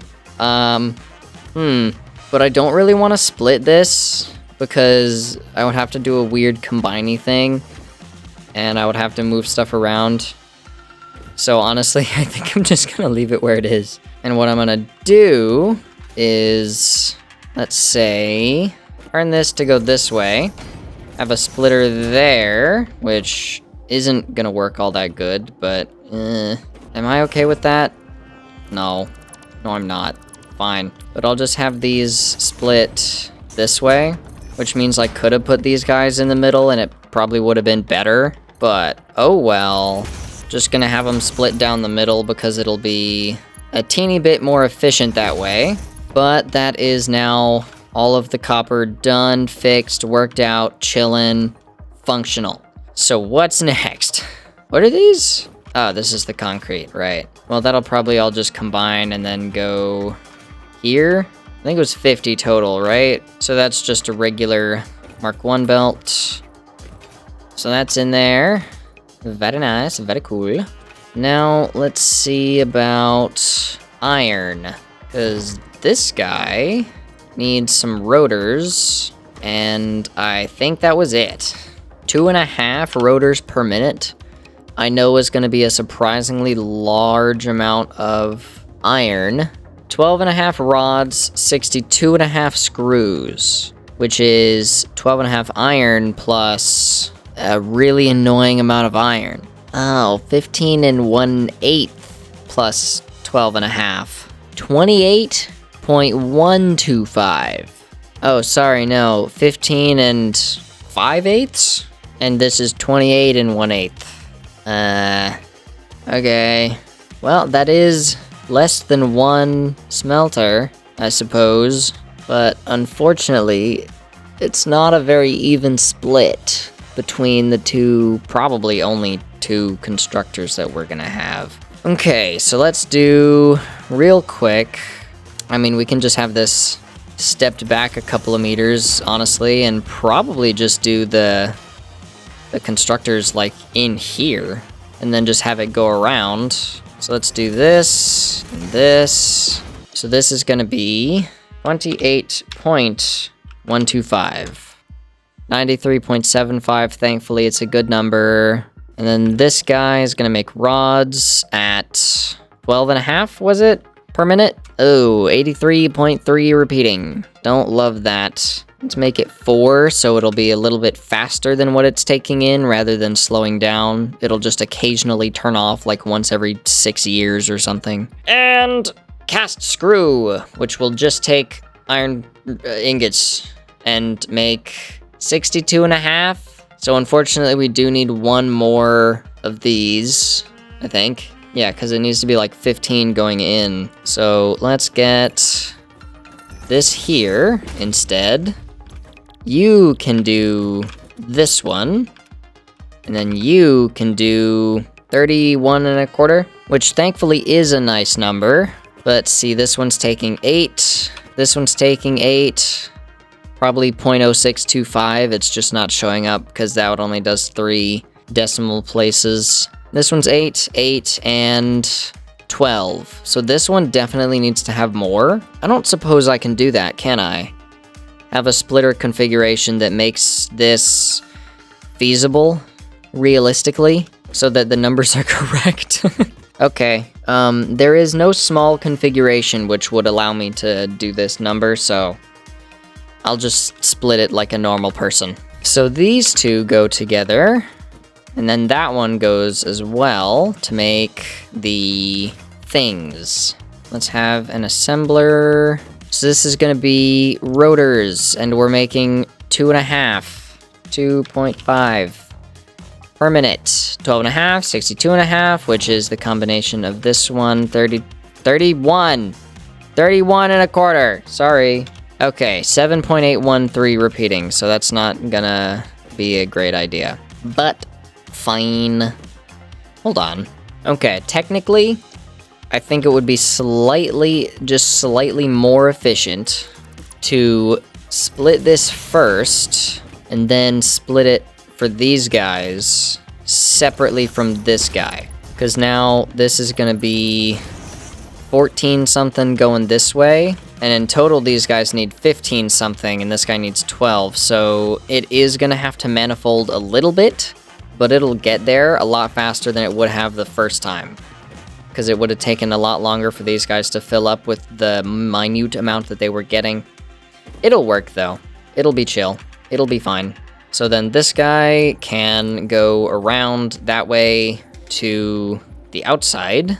Let's see, they need to go over there, so I'll probably just have them go next to this one, or maybe on top of this one. I would say on top of this one for look goodliness. So let's have this here, and I do believe that this thing is smart enough to do this the way I want it to. Nearly, but I need to have it further out. Let's say here. And then it should just go fully on the outside until here, at which point it'll bend inwards. Lovely. And obviously I'll build this out again too, but whatever.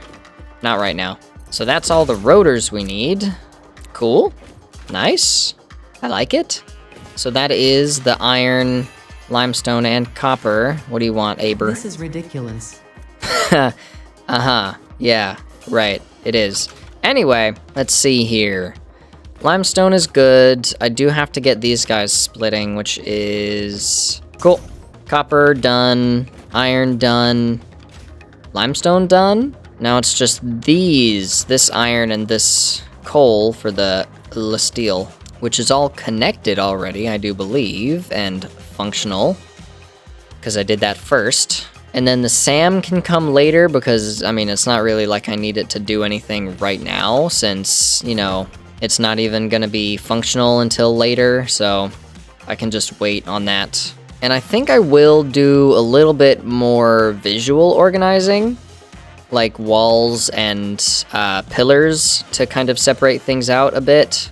Okay, coal here, pure and impure, so we can use the impure one for fuel to drive like this way and then go back, and then the pure can be the one that we're actually using because that's going to be what, 270, 240, I forget. And then the iron, which is fully in the other direction over here, there's pure ones, they're all pure, but I think we only needed the one to match the coal. And most likely, I'm gonna max out that one, which means this one here, I need to take from a different one.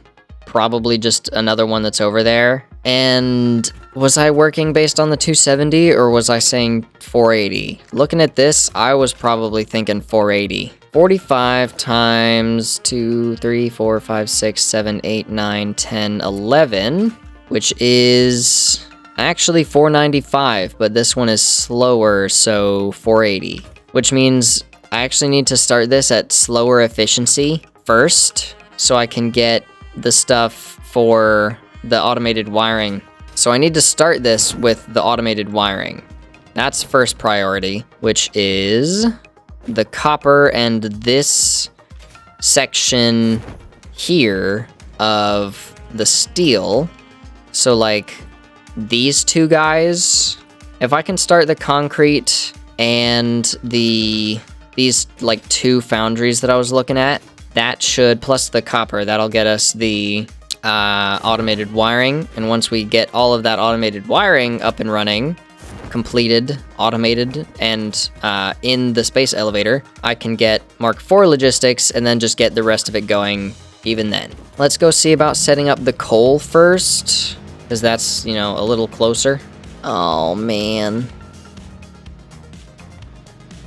I'm so glad you don't get hurt from those falls anymore. That used to do damage to you, and it was so aggravating. But, you know, you could also just jump out of the vehicle and then either get back in the vehicle or land yourself with, like, a parachute or something. Okay, here we go.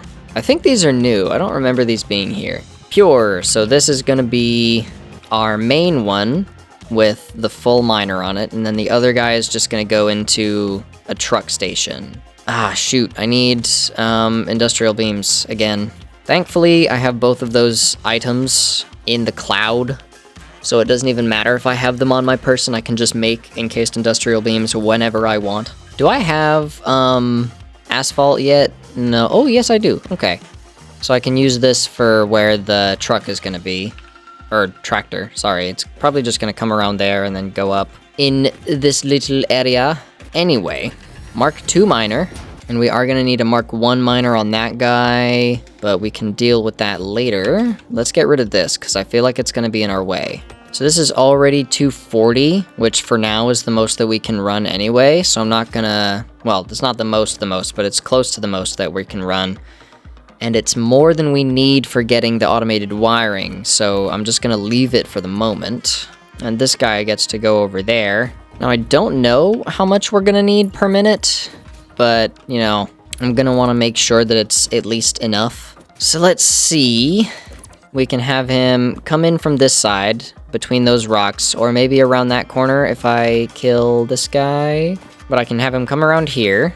And let's see, how big were the truck stations / can I build a truck stations? Yes, I can. Okay. Looks like this, which... Is this a good spot? Because I can have this guy go around, and then the other guy can go around also. Yeah, they'll both fit there. Okay.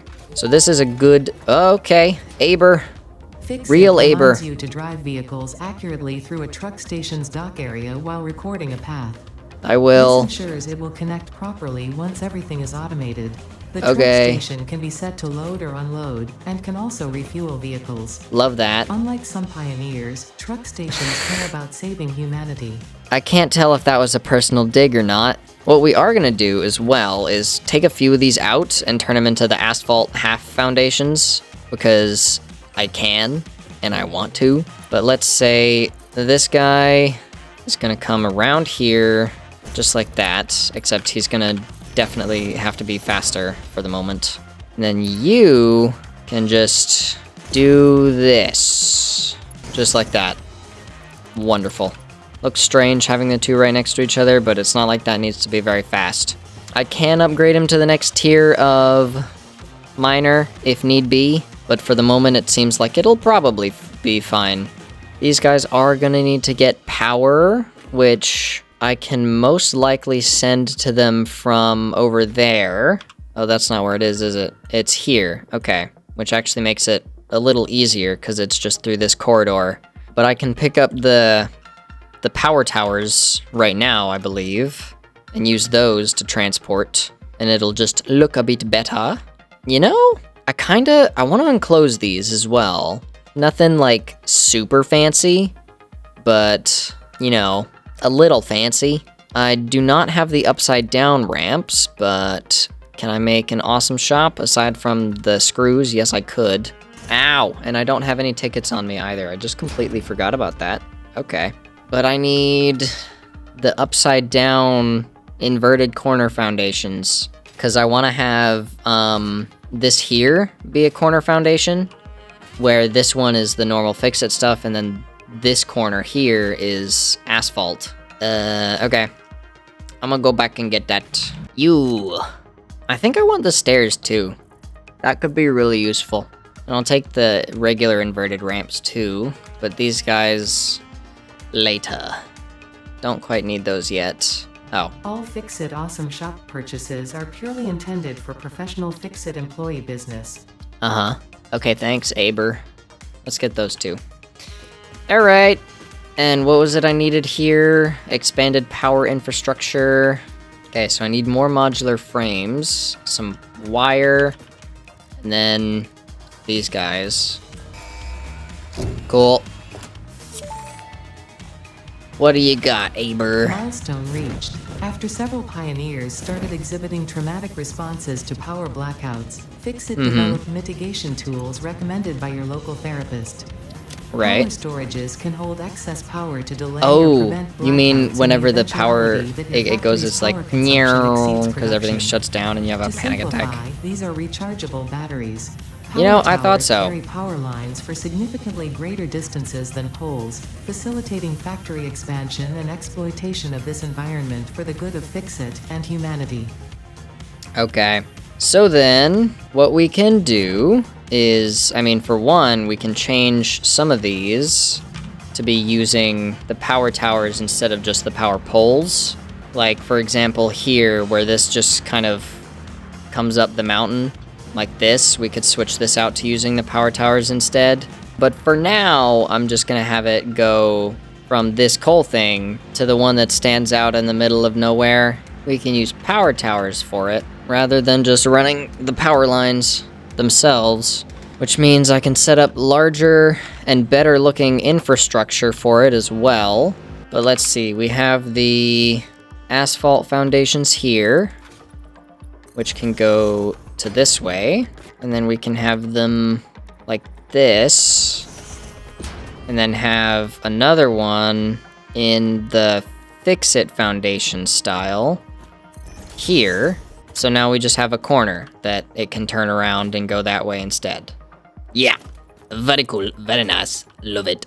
So let's say we have them coming up on this one. We can just do something like this to have a platform. They'll come up here and then drive around and go that way instead and then drop down here. You know, perfect. Very nice. Very lovely. Let's just make this a bit better looking. Good. Make sure everything else looks nice. Yeah, this is just perfectly right on top of the sand, so I don't actually have to put in another one. So this is gonna be load. It's gonna take coal in. And that's how we're gonna do the thing. But what I wanted to look at doing was switching this out, getting rid of this, probably having a wall to cover this or something. But do I have those? Yes, I do have conveyor walls. Wonderful. Let's do that. And then regular walls after that. Up to here. Maybe move this wall halfway back. Just like that. It should overlap perfectly and not do all of that crap it was doing before. I mean, a little bit, but, you know, whatever. And now it just doesn't really interfere with this guy at all. Now, what we can do with this... Let's get this guy right there. Zoop across so that he's here. I'm hoping this is the same height. It looks like it. And then we can have this guy go through the pillar thing, which does reach. Awesome. Although I may raise it. I will raise the pillar because I believe it would look a little better. So now there's just a little frame carrying the coal belt across rather than having all of those things on the floor. Just makes it look a little better. We can have that go up here. Cool. And you know, I might actually switch this to be... Is this a 4 meter? It'll perfectly interlock, so I'm hoping it works. Oh, yeah, no, that's what I figured. It's not letting me put it here because there's already one there. Oh. Well, a 2 meter's fine, but not a 4 meter. But a 2 meter's good, though. Okay. Strange. That almost covers it.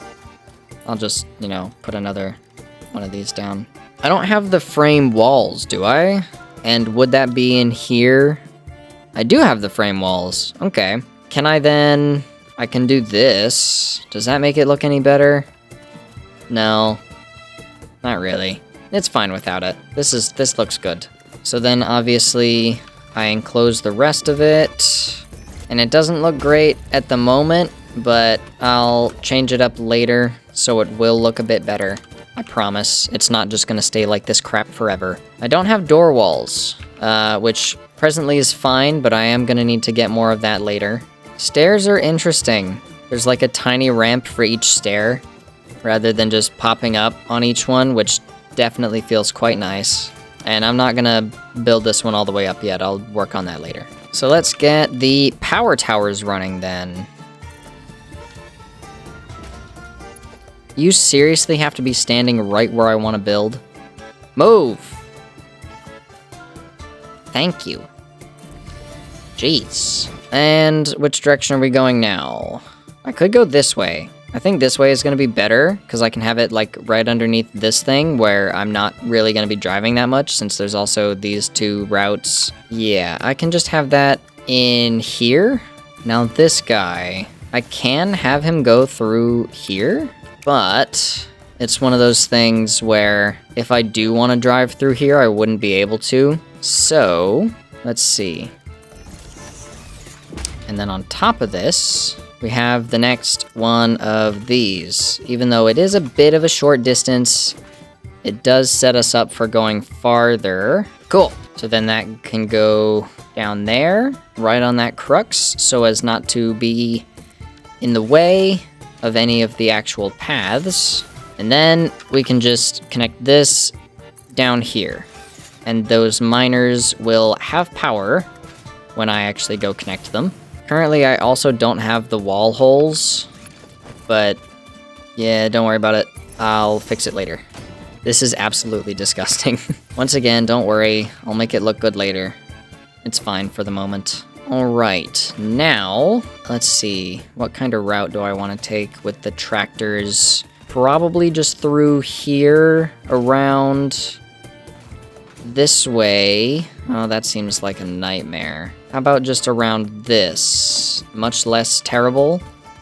And then here, and then leave, and then go down there. So I need to find where I'm gonna put my other truck station then. Then I need to determine a route, because I don't know where I'm going really. Might need to get rid of some more trees. Okay, here, above us-ish, is the steel. What I'm gonna do right now is I'm actually going to head back up there and find where I want the legs to go, because I can use that to figure out how to run the belts and where to put the truck station. That is something I need to figure out first. Okay. So here is the shape of the legs that we're dealing with. It's gonna go up from here and just meet with the regular slant. But in this is gonna be hollow, and that's where we're gonna do all of our logistics coming up from the ground there. So not this leg, because it is directly on top of a mountain, and I don't believe that would be any use. In fact, I may not put this leg in at all, or if I do, it'll be heavily modified, because it's just gonna hit this and then, you know, basically not do anything else. But if I go 20 foundations this way, this is where the other leg is gonna be.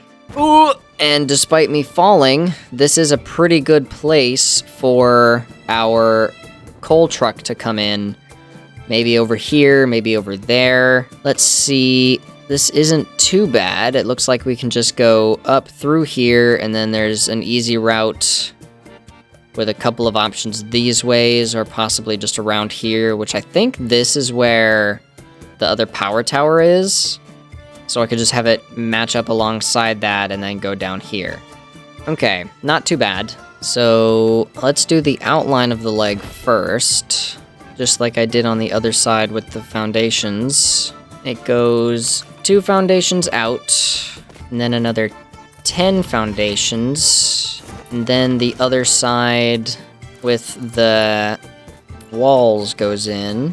But what we're primarily worried about is this section, which is going to be Fix-It Foundation, but it's also going to be inset by a whole 1 foundation. So underneath this, we're going to have a regular Fix-It Foundation, like that, as well as this far down. Although I think this corner is going to be a rounded edge eventually, but because I declined to pick them up earlier, I don't have those actually. Same thing with this one, except since this has this thing coming up here and over there, I think this top part is going to have square edges. But then beneath it, when we do this little edge, it's going to have the corner edge here thing. Yeah. Now the thing is, it says in my notes that this concrete is supposed to be gray concrete, not just not just regular concrete, because I want it to be a bit darker. I could use this one, because with the concrete being not so gray, with the concrete being a bit whitewashed, it makes it gray instead of black, or, you know, I could actually just make it full black, but still just going to be gray realistically. I think I am going to want to switch this up to this color, which is annoying because it means I'm going to need to do it for all of this as well. But I'll get to that at some point. I'll just do this one right now. In fact, I'll set this to be the automatic for my concrete foundations and walls, because this is the color I'm going to need them to be. So now these guys, again, going to be out here, and then go down for 12. So 10 down vertically, and then with this one up here already, we just do the 1 more, and then pull that across for 10. So then this continues downward with this doing 4 and this doing 12 until we get to the bottom, which is partially here, but I'm gonna have to kind of subsume this, or split in half and just have part of the leg going down the rest of the way. I'm not sure yet what I'm gonna do with that. Unfortunately, I cannot remove the entire mountain. I would, but I can't. Just pick this up, why not?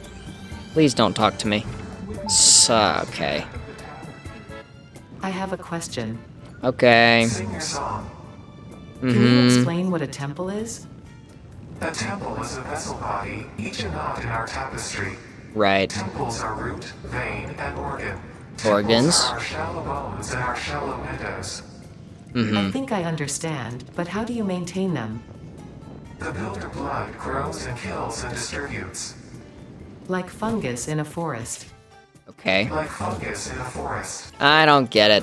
I'm an engineer, not a philosopher. Or a biologist, for that matter. So it does come down to here. But it doesn't go all the way that way. Same thing here, it just goes into the wall. So I'm really not sure what the plan is. Well, you know, the outsides of them have gotten considerably more black than they used to be. Huh. It's actually looking pretty close. I might have to change this to a different color. This one? Versus the standard. Let's have them all side by side.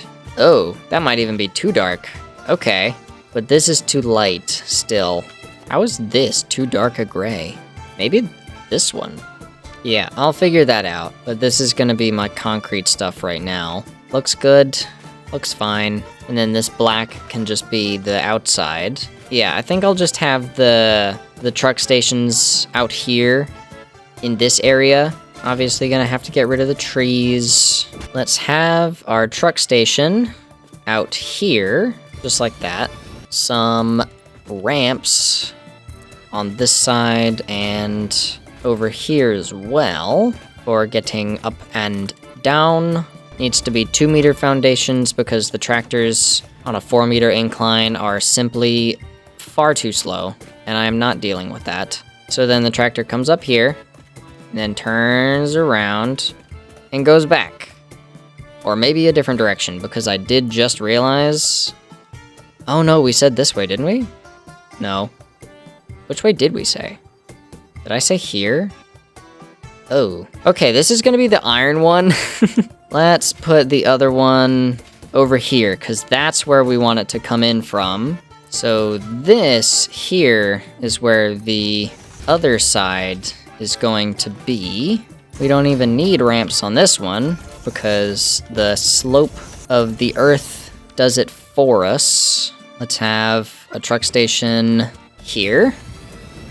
Come in, go around, exit this way. Probably just have them go around this, and then get rid of this tree and go that way. So let me get rid of this tree. Where is the explorer? I need your fuel. Oh! That was an accident, but that was funny. I was trying to hit R and I hit T instead by mistake. The emote wheel. Okay.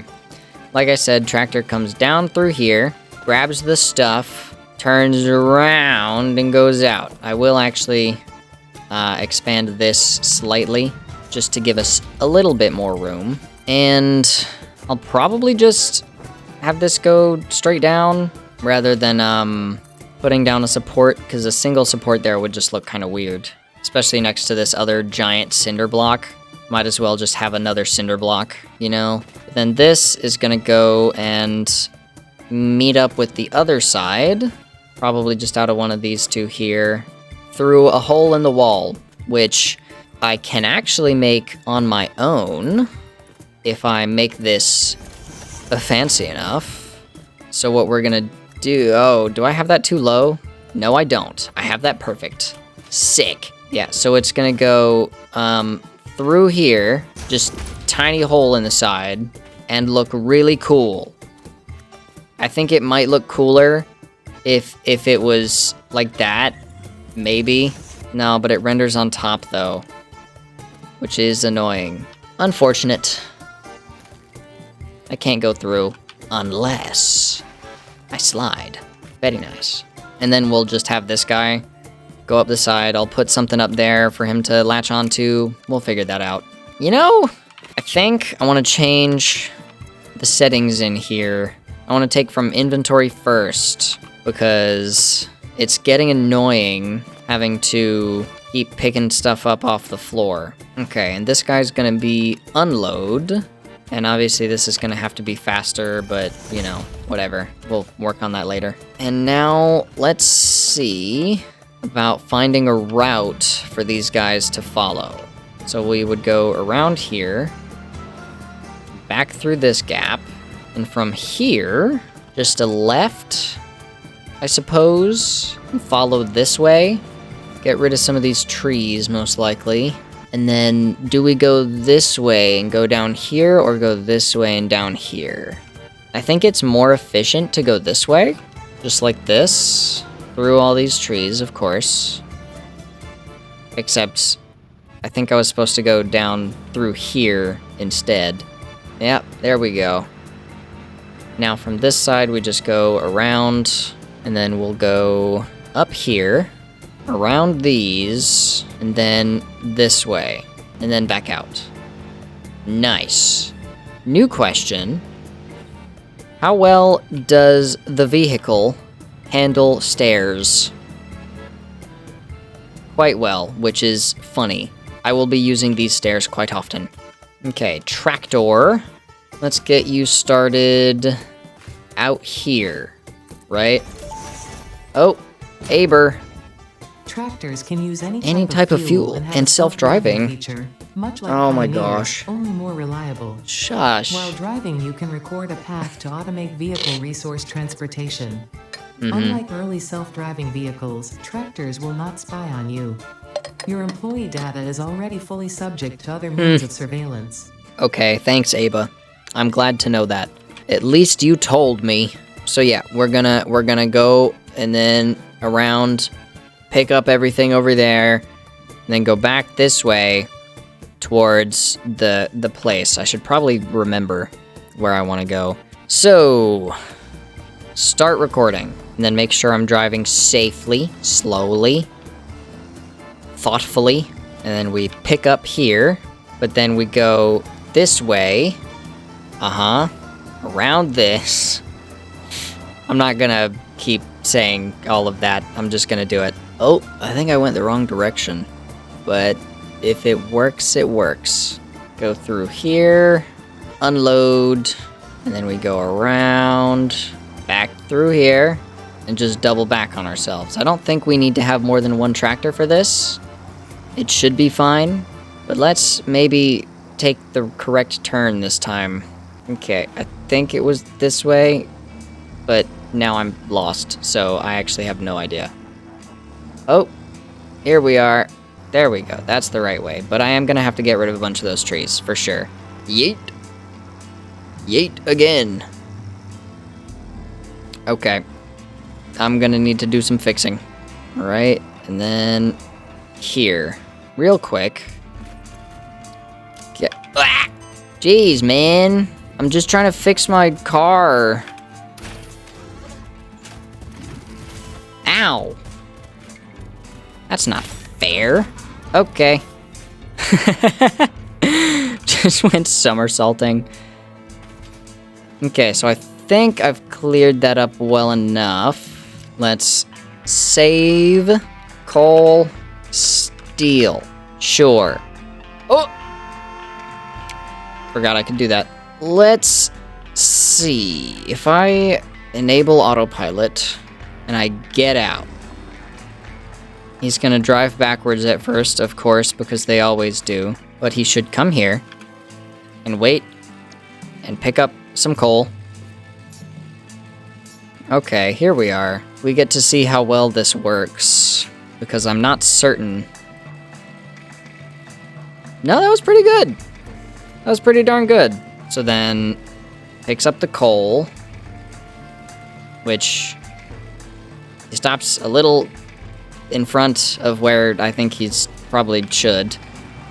He gets basically all of the coal, but let's make this 8 seconds to hopefully make that all of the coal. Definitely all of the coal. Well, I mean, you're making it. Just gotta get rid of the ones that you're having unusually or unfortunately close calls with. But he seems to be doing pretty alright. Better than I expected. And then he comes in here to stop at this one, but it doesn't have power, so it's not really gonna do anything. Let's just get one of these real quick, so it'll work for a tad. Yep. And that should hopefully take everything out. Let's make this 8. Oh, this is only 4.5. I'm gonna make that 8 just in case. But he's going. Oh, shoot. I'll get rid of this tree too. Now this is where we might run into some issues. No, we're good. We are so good, actually. Dude, this is sick. I don't know if they changed these guys, like, significantly, but he's doing so much better than I expected. This is actually so cool. And then this is the weird bit, because I stumbled upon myself. No, but he's doing it. He's chill. And now we're just back to the start. Okay. Alright then. Cool. Now the concern is, I might need to do another one of these guys. Outgoing is 600, and we're only going to need to outgo 480. But that might just be because we just started. Oh. Whoopsies. I got this wrong. Now here's an issue. It needs to be that one instead. And that kind of hole with this kind of foundation would definitely look a lot worse. So it looks like there's gonna need to be a change of plans. Now, what to do about this? The concrete foundation is gonna be right on top of this. So I could do this, put the conveyor lift here, and have it come out there. Although it does need to go actually a bit lower than that, my bad. Perfect, just like that.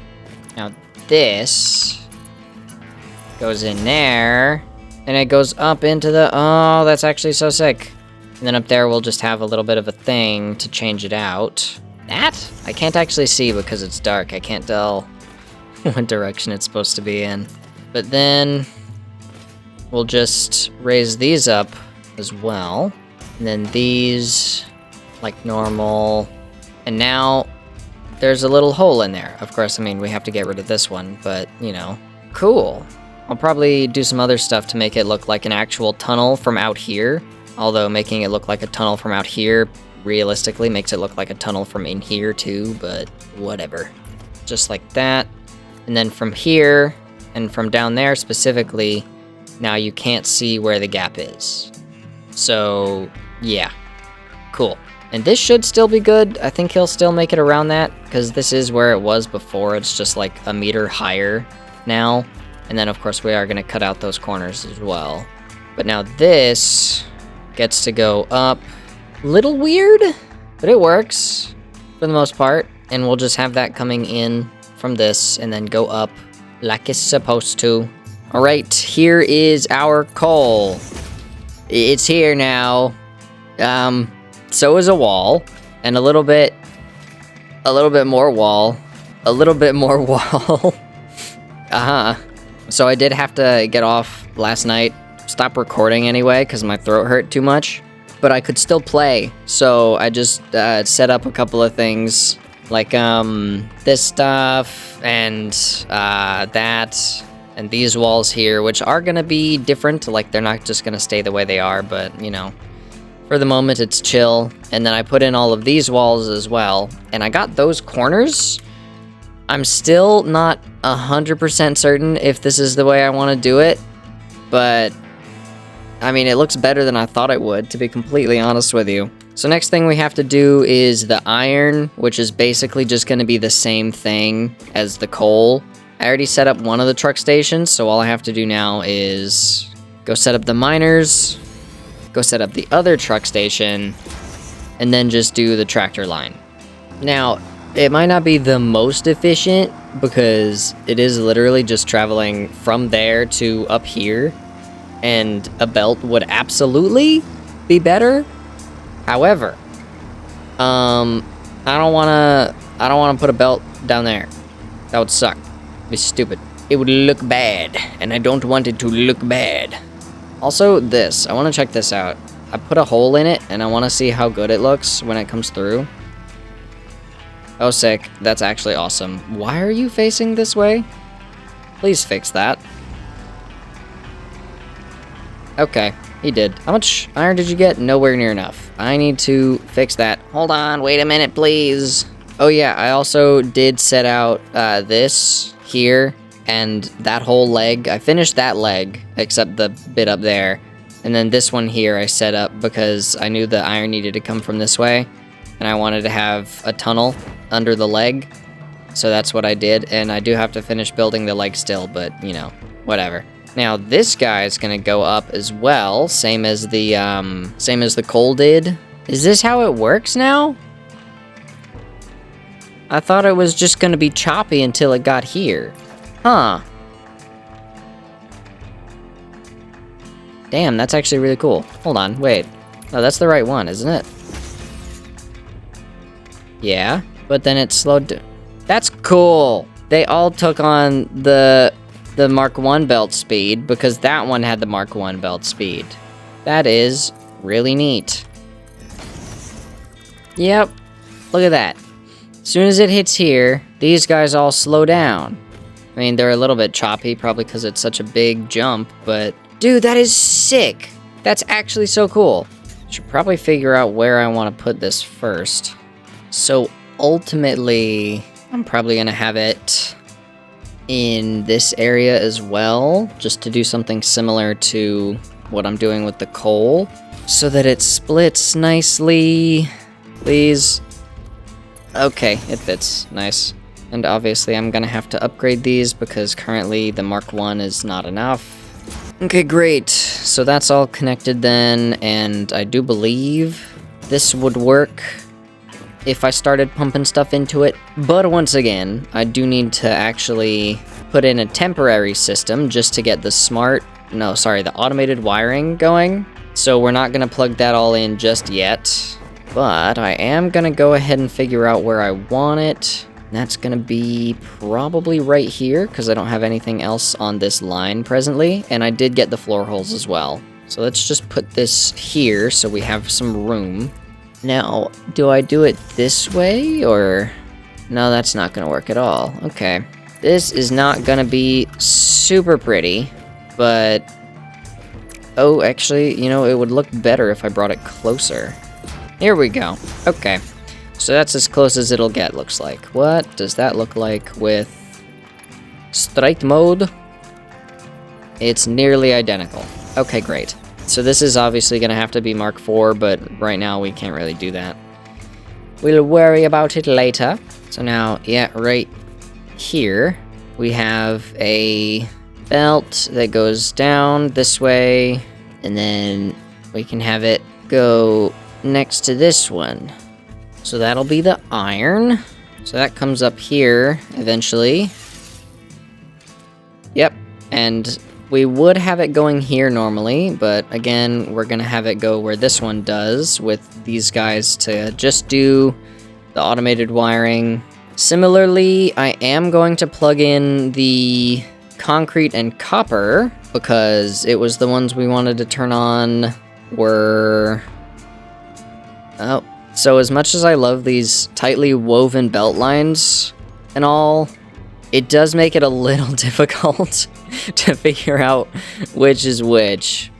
Okay, this is making the stators, which goes over there into the automated wiring.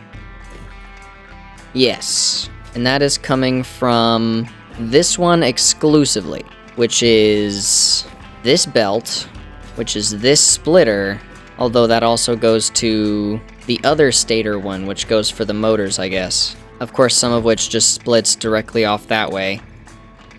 This needs the rotors, but I don't want to set that up yet, so I'm not going to really bother with it. Although, I did realize that with the pier nodes and the Mark II miners, doubling the speed gets 480, which is great. But if you add like a little bit more, it's like, I mean, I can get the 30 that I need over here, or the 28 point whatever. I can just have another belt, a Mark 1 belt coming from the station down there. set it to 30 per minute exclusively by doing some weird splitter nonsense, and then it'll do this one, and probably back up eventually because, you know, obviously. But it's always better to have extra than not enough, so we're not going to worry about that really being extra. But it'll move alongside this one, partially alongside that one, and we can get the iron running. Similar with the coal, there was some coming out of the station over there and going into the station over here.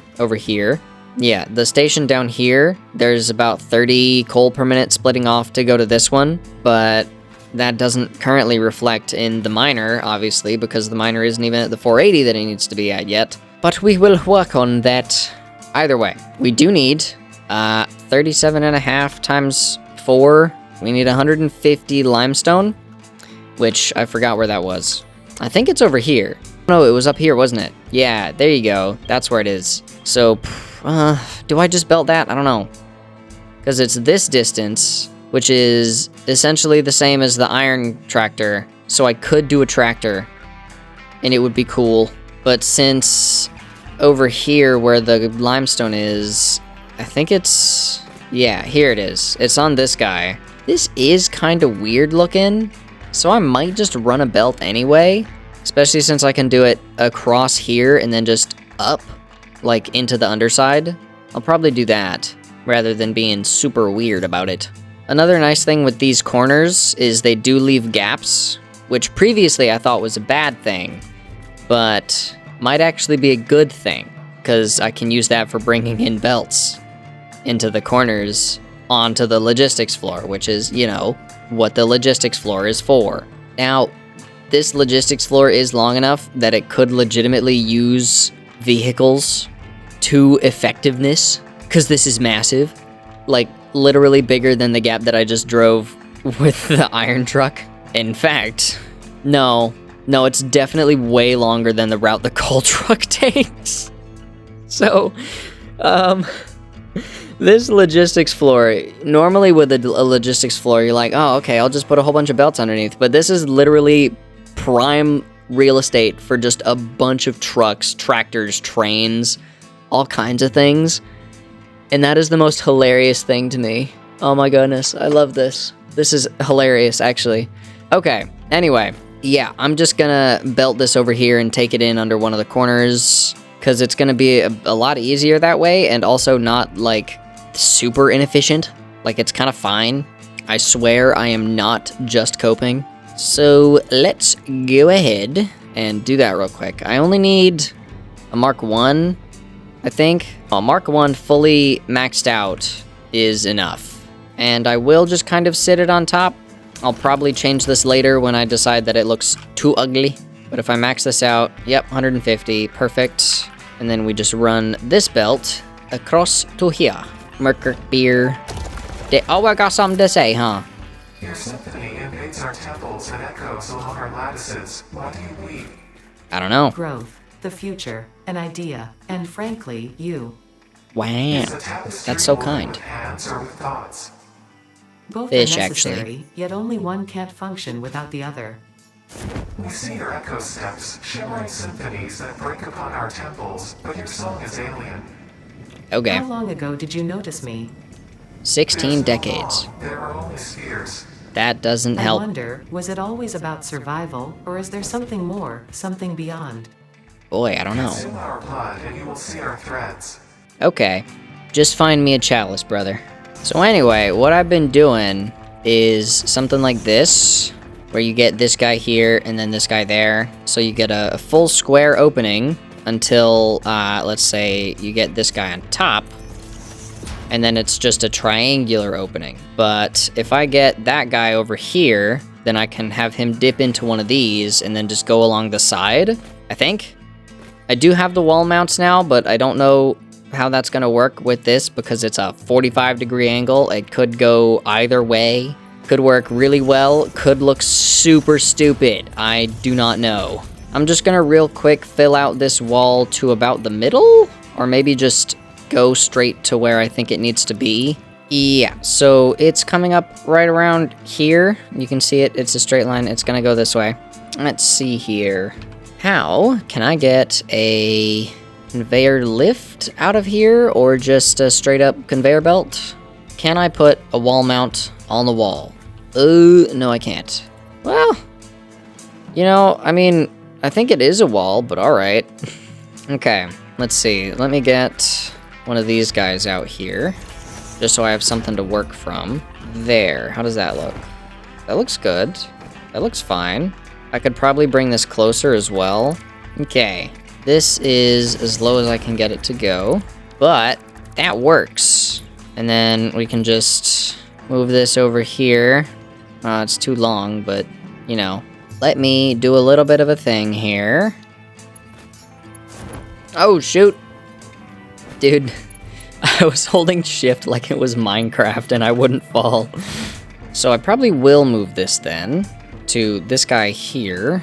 Let me just connect this up here. And then I don't think I have beams. Oh, I do have beams. Okay.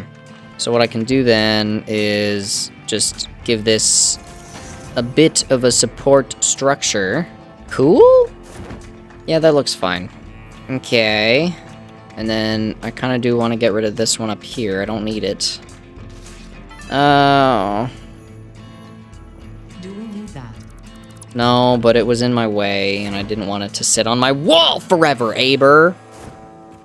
Chill out.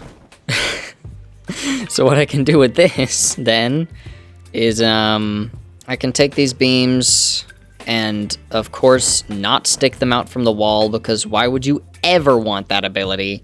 Let's say here, but now I can do a little bit of that, and then this goes on here, except only sideways, apparently. So I need to get one of these going like that, and that just gives us somewhere to put the belts on this wall, you know, rather than having them float.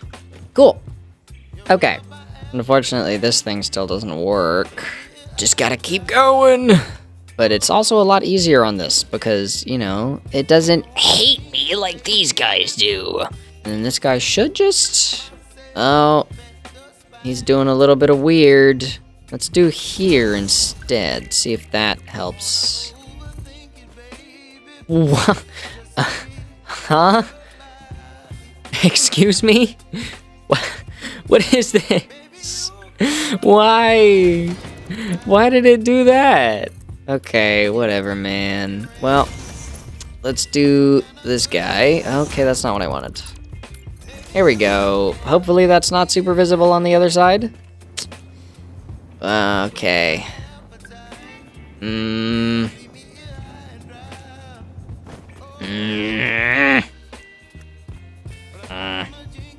Fine. It's fine. Don't even... Oh, wait. Well, no, that's just gonna do the same thing, isn't it? Hold on. Yeah. But I kind of like that better. It doesn't look as weird. Alright, so then I can just use this to mark where I want them to be, and then I'll get that guy going, or whatever. Cool. So that is the limestone connected, which means I just have to power it, which I can actually do. Hold on, hold on. Get wrecked. Not worth the effort. Oh, come on. I can grab this guy.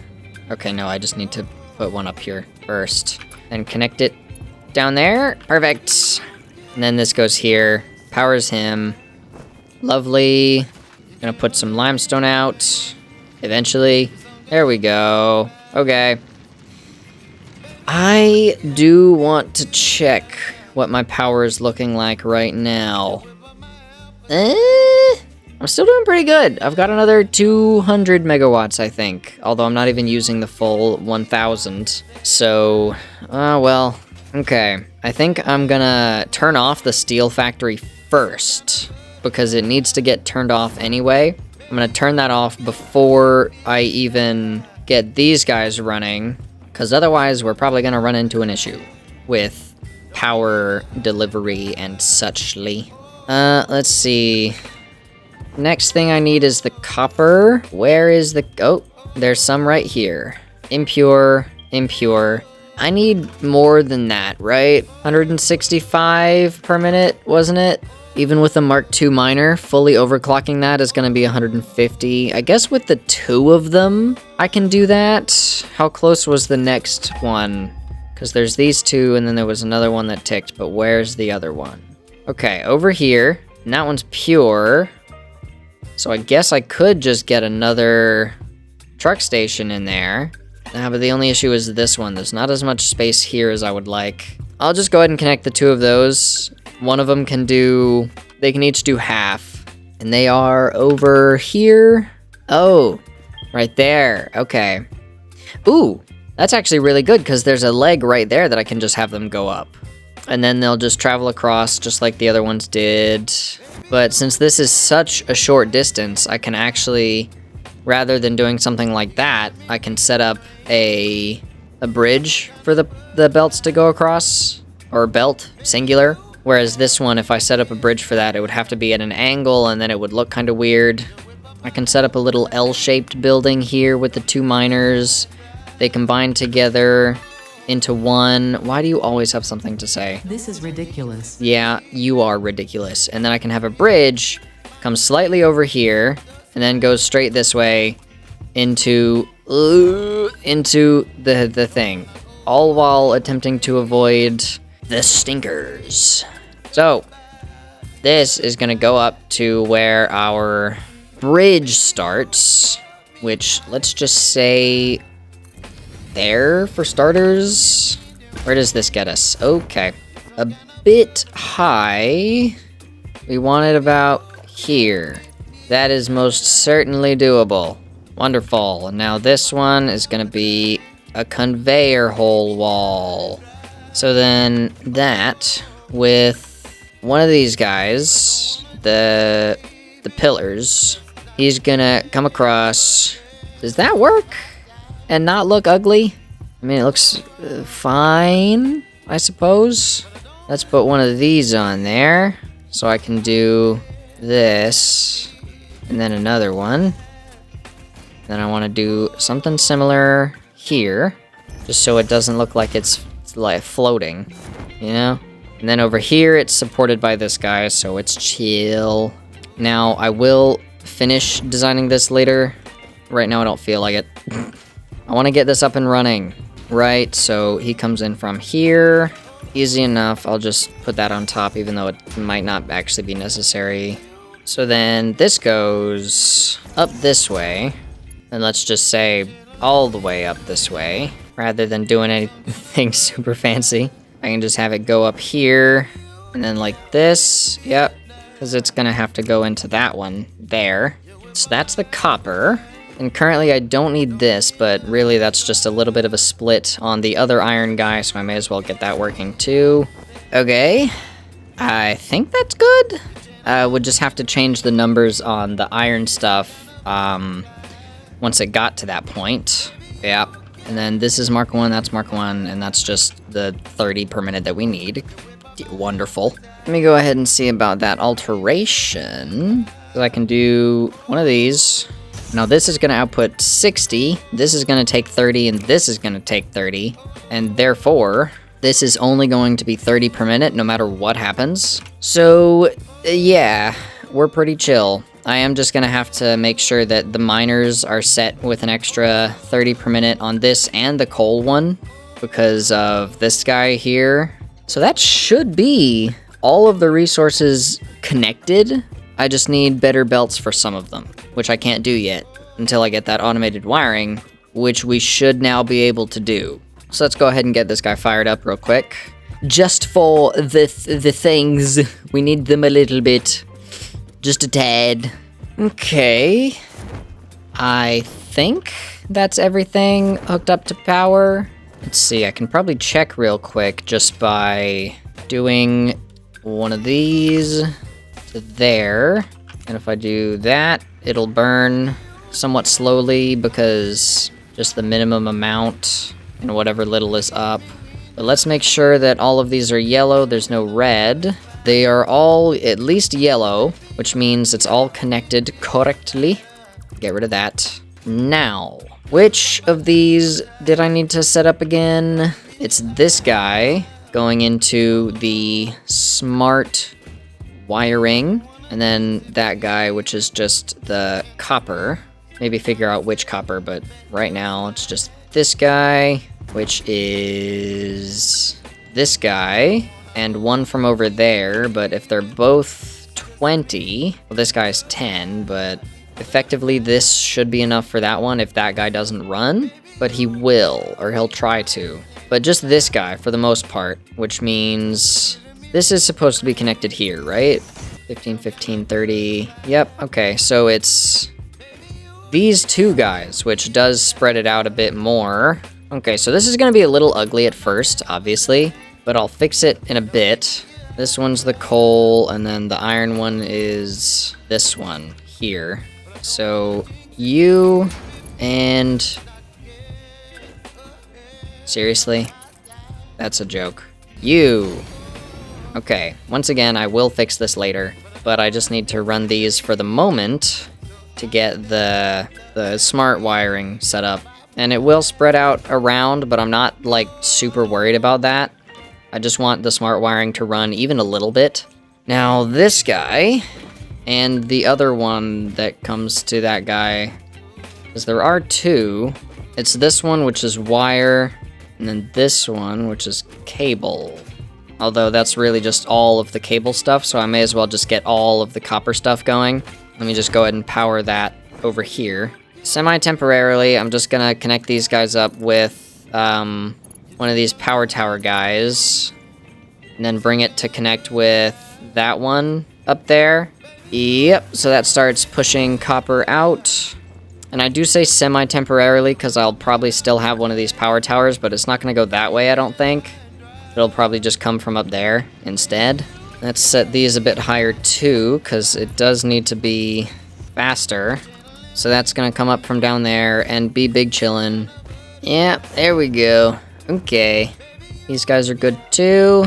So now I just have to plug it in. How much was this gonna take, by the way? What's the max on you? Yep, max is 500, so I definitely do need to take a couple of things offline downhill.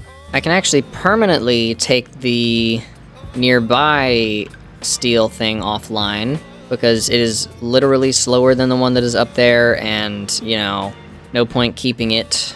I think I have a full inventory right now, though, so I don't know about just, yeah, tearing up the whole thing completely. What I can do is just disconnect it, turn all of it off. Cool. So now, what is our power system looking like? We have 300 megawatts free. Well, still basically 200. And went from 1126 to 1055. Can't really take much else offline right now, can I? I guess a lot of the rest of it is probably this, huh? If I take this off, yeah, this is... Yeah, that's what I thought. 340. So now on this system we have... How much? How much? Max consumption 700, production 1200, so still not quite there. But if it's all not running at exactly the same time, it should be okay. I can also take off some of this stuff as well. Like, this is taking 4 megawatts, and there's like several of these, including with this guy, probably taking like, what, 10? So if that is an issue, then I can just take those guys off. Or I can add some biomass burners for temporary power boosting. We're not going to be running full speed anyway, because we don't have the Mark IV belts yet. We will be when we upgrade those, though. Another semi-temporary power tower. So then they're all connected again, right? And right now, the maximum consumption is just barely above our current production. But then we do also have those biomass burners to give us just a little bit of help, if need be. Again, we're just going to be having these guys go at the moment. And see, this is what I normally expect with these guys. Just, this guy fills up fully rather than flowing like this. So this guy's moving, right? Getting the steel pipes. And then the copper wire should be coming along here. Yes, it is.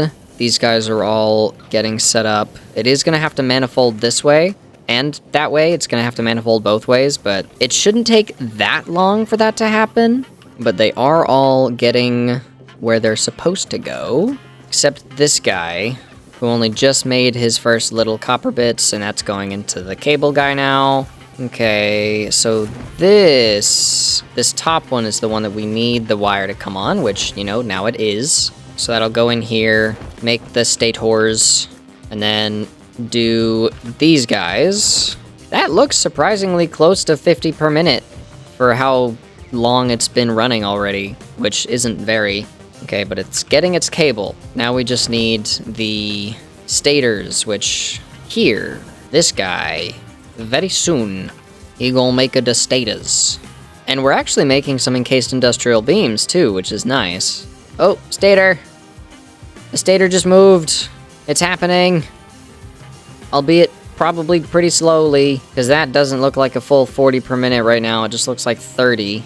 So that needs to be picked up. Yeah, it's idle. This needs to speed up.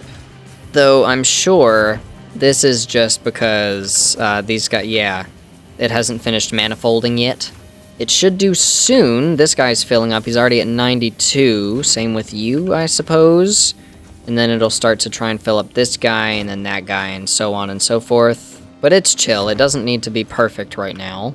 We just want it to be happening, which it is. We do have some automated wiring. Only one. But give this 20 minutes-ish, and we'll have enough.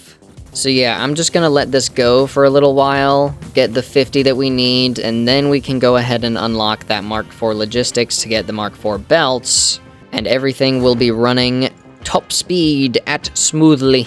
Okay, just past the halfway mark. There were a couple of issues I discovered as well. This was only a Mark I belt, which means it wasn't fast enough to carry the 100 per minute that we needed. And then there were a couple of other Mark I things as well.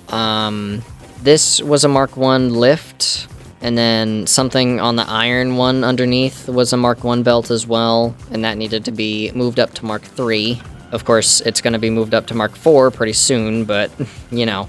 I also did just move this one and get rid of the one that was going here, so that all of the steel beams, pipes for this part could be going to this one. Make sure we had enough stators. So these two are going at full speed. Alright, I'll just be another 8 minutes or so. Ish. R100, we got it. Gimme. I gotta go to the space elevator. Yeet.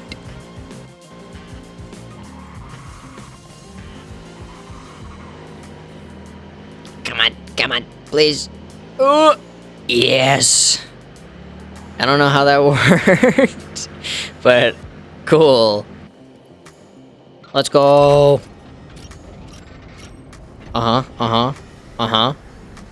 Cool. Securing container. Unlocks tiers 5 and 6. Hello, Aber. Welcome to the Project Assembly Pioneer Progress presentation. Okay. Congratulations, the Phase 2 project part shipment is now ready for delivery. Awesome. On delivery, Phase 2 will be completed and the construction dock will be constructed. After completion of Phase 2, the technologies of Tiers 5 and 6 will become available in the hub. Jetpack. These might feel intimidating after your previous experience, but rest assured that you would not be here if you were entirely incompetent. Highlights are oil production, railway transportation, the jetpack, That makes me and feel many so much more. better, Ada.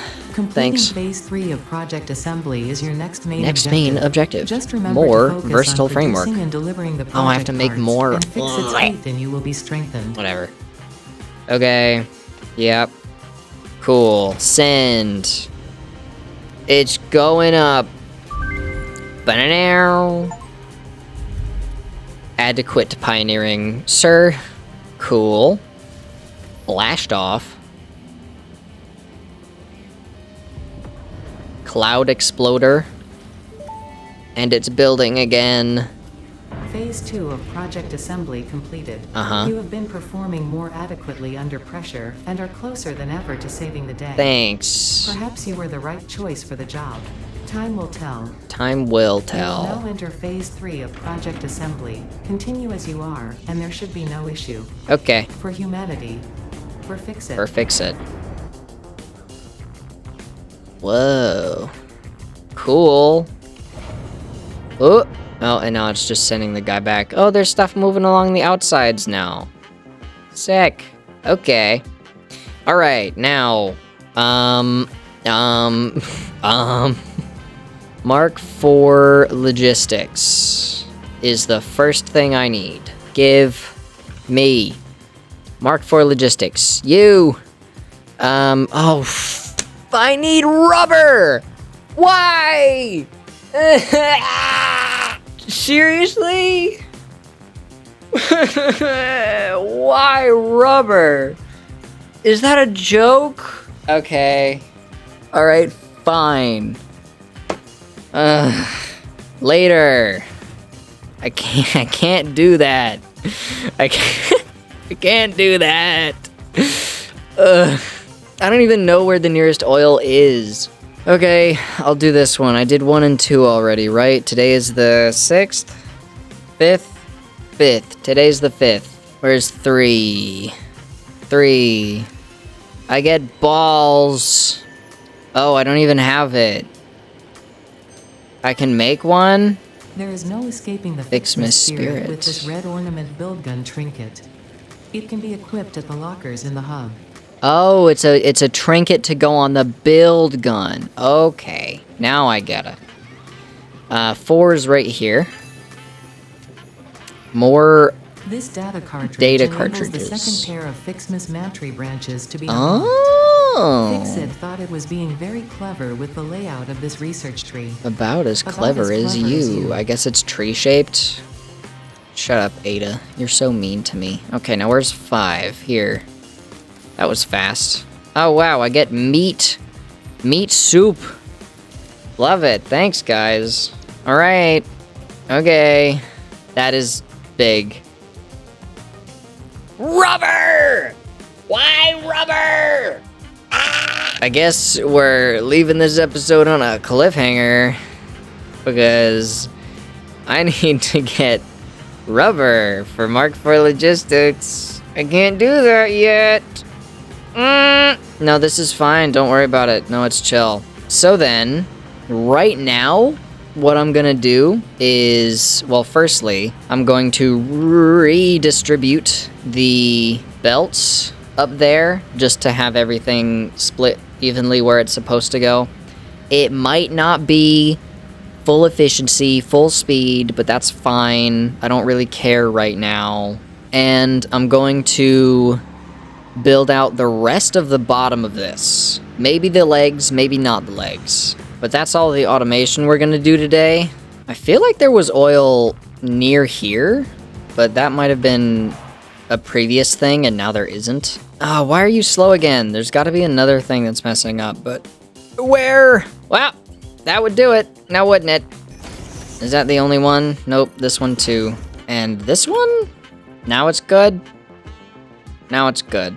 You know what I think would be cool? If you could go into the lifts. I think it would be really cool if you could go inside of the conveyor lifts. I know that's probably something that they will never add, but that would be sick. Just let me crouch really, really hard, bunch myself into the conveyor lift, and then it will lift me into the sky. Yeah, I'll just fix that real quick, and it's gonna be choppy, it's gonna be on and off, because it's not full capacity or whatever. I really thought I could do the Mark IV logistics. I thought it would just be like the steel stuff. I did not even consider that it might want rubber. So now let's stop that moving. And the coal too, let's fix these like they were supposed to be. Fix you and you. So now this is gonna split the way it's supposed to, which means that all of the steel bits are gonna get steel, but everything else is gonna be slow for a time because we don't have enough coal or iron to do this at the moment. Because we can't have Mark IV logistics. Because it needs stupid rubber. Okay, so I'll just go ahead and do these things real quick. And I'll be back to show you how it looks for a little bit of an outro. So there you have it. Legs. It has legs. Very cool legs. Although, with how far away it is, it's kind of hard to see. Let me turn the fog down. Nice. Very cool. Turn the fog back on. Okay, so now that that's complete for the most part, the next step, like I said earlier, is going to be getting some plastic and oil running for a couple of reasons, because I am kind of right on the verge of needing more power. I don't have enough right now, so I need another power setup, which I can do with oil. In fact, I can do it at the same time as I'm making plastic and rubber, if technically less efficient than if I were to just do a fuel factory specifically. And what's really nice is there are a few oil nodes towards the back half of the factory over there somewhere. So I can put that up and I can get power, I can get plastic, I can get rubber, which is great because I need rubber for Mark IV logistics, and I can actually get the Mark II blueprints if I do these as well. Computers and heavy modular frames, which are both in industrial manufacturing, but if I set something up to do that beforehand, like just get some plastic and rubber, then I can actually automate both of these as well, and then maybe these guys, because we do need these ones, but I might not automate those quite yet. I am probably going to need Mark II pipes though. But yes, I am going to need to pick up oil processing, make a bit of plastic and rubber, get this petroleum power, get these Mark II blueprints, because I haven't done all of the legs yet. I've done one leg on the opposite side, and I still have 7 more.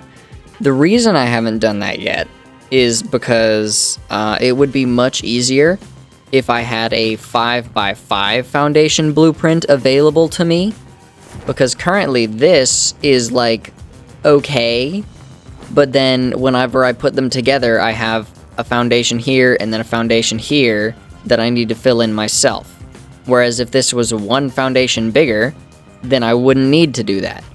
So I'm gonna wait to finish the rest of the legs until I can get those blueprints up and running, and then it's just gonna be way faster. But that is gonna be all for today. Aside from, it's been a couple of days, so I'm gonna pick up some more of these guys. Today is the 10th? 9th or 10th or something? I think I got up to 5 last time, so I need to go through 6, 7, 8, and 9 at least. Yeah, no, today's the 9th, sorry. I have a clock on my computer. I don't know why I couldn't just look at that. First I need 6, because of course I have to do it in order. I can't just randomly go through, I mean, I see 8 and 7, but I need to do 6 first. What the hell, why can't I find 6? There's 16. Fine, I'll do 7 first. It would be such a shame if you accidentally dropped this. Such a shame. I got a nuke for Christmas. Okay. 8. Oh, it's another one of these drives. This data cartridge enables the third pair of Fixmas Mam branches to be unlocked. Very cool. There is a chance you are doing this because you enjoy the seasonal event for some reason. Uh-huh. There is also a chance you are simply doing this to annoy me. I wish for you to know that, in either case, you have disappointed me. Perfect. That's exactly what I was going for. Thanks, Aber. Can I, like, zoom in? Where the hell is 6? Main. Oh, a hard drive. Thanks. Do I resort to using the thing, or do I just scan this way? Wait, no, what? Are you kidding me? There? Obviously, these Fixmas decorations do not increase efficiency. No, they don't. In fact, they are a downgrade on every level. They Are can they be now? found in the customizer. Please. Oh my gosh.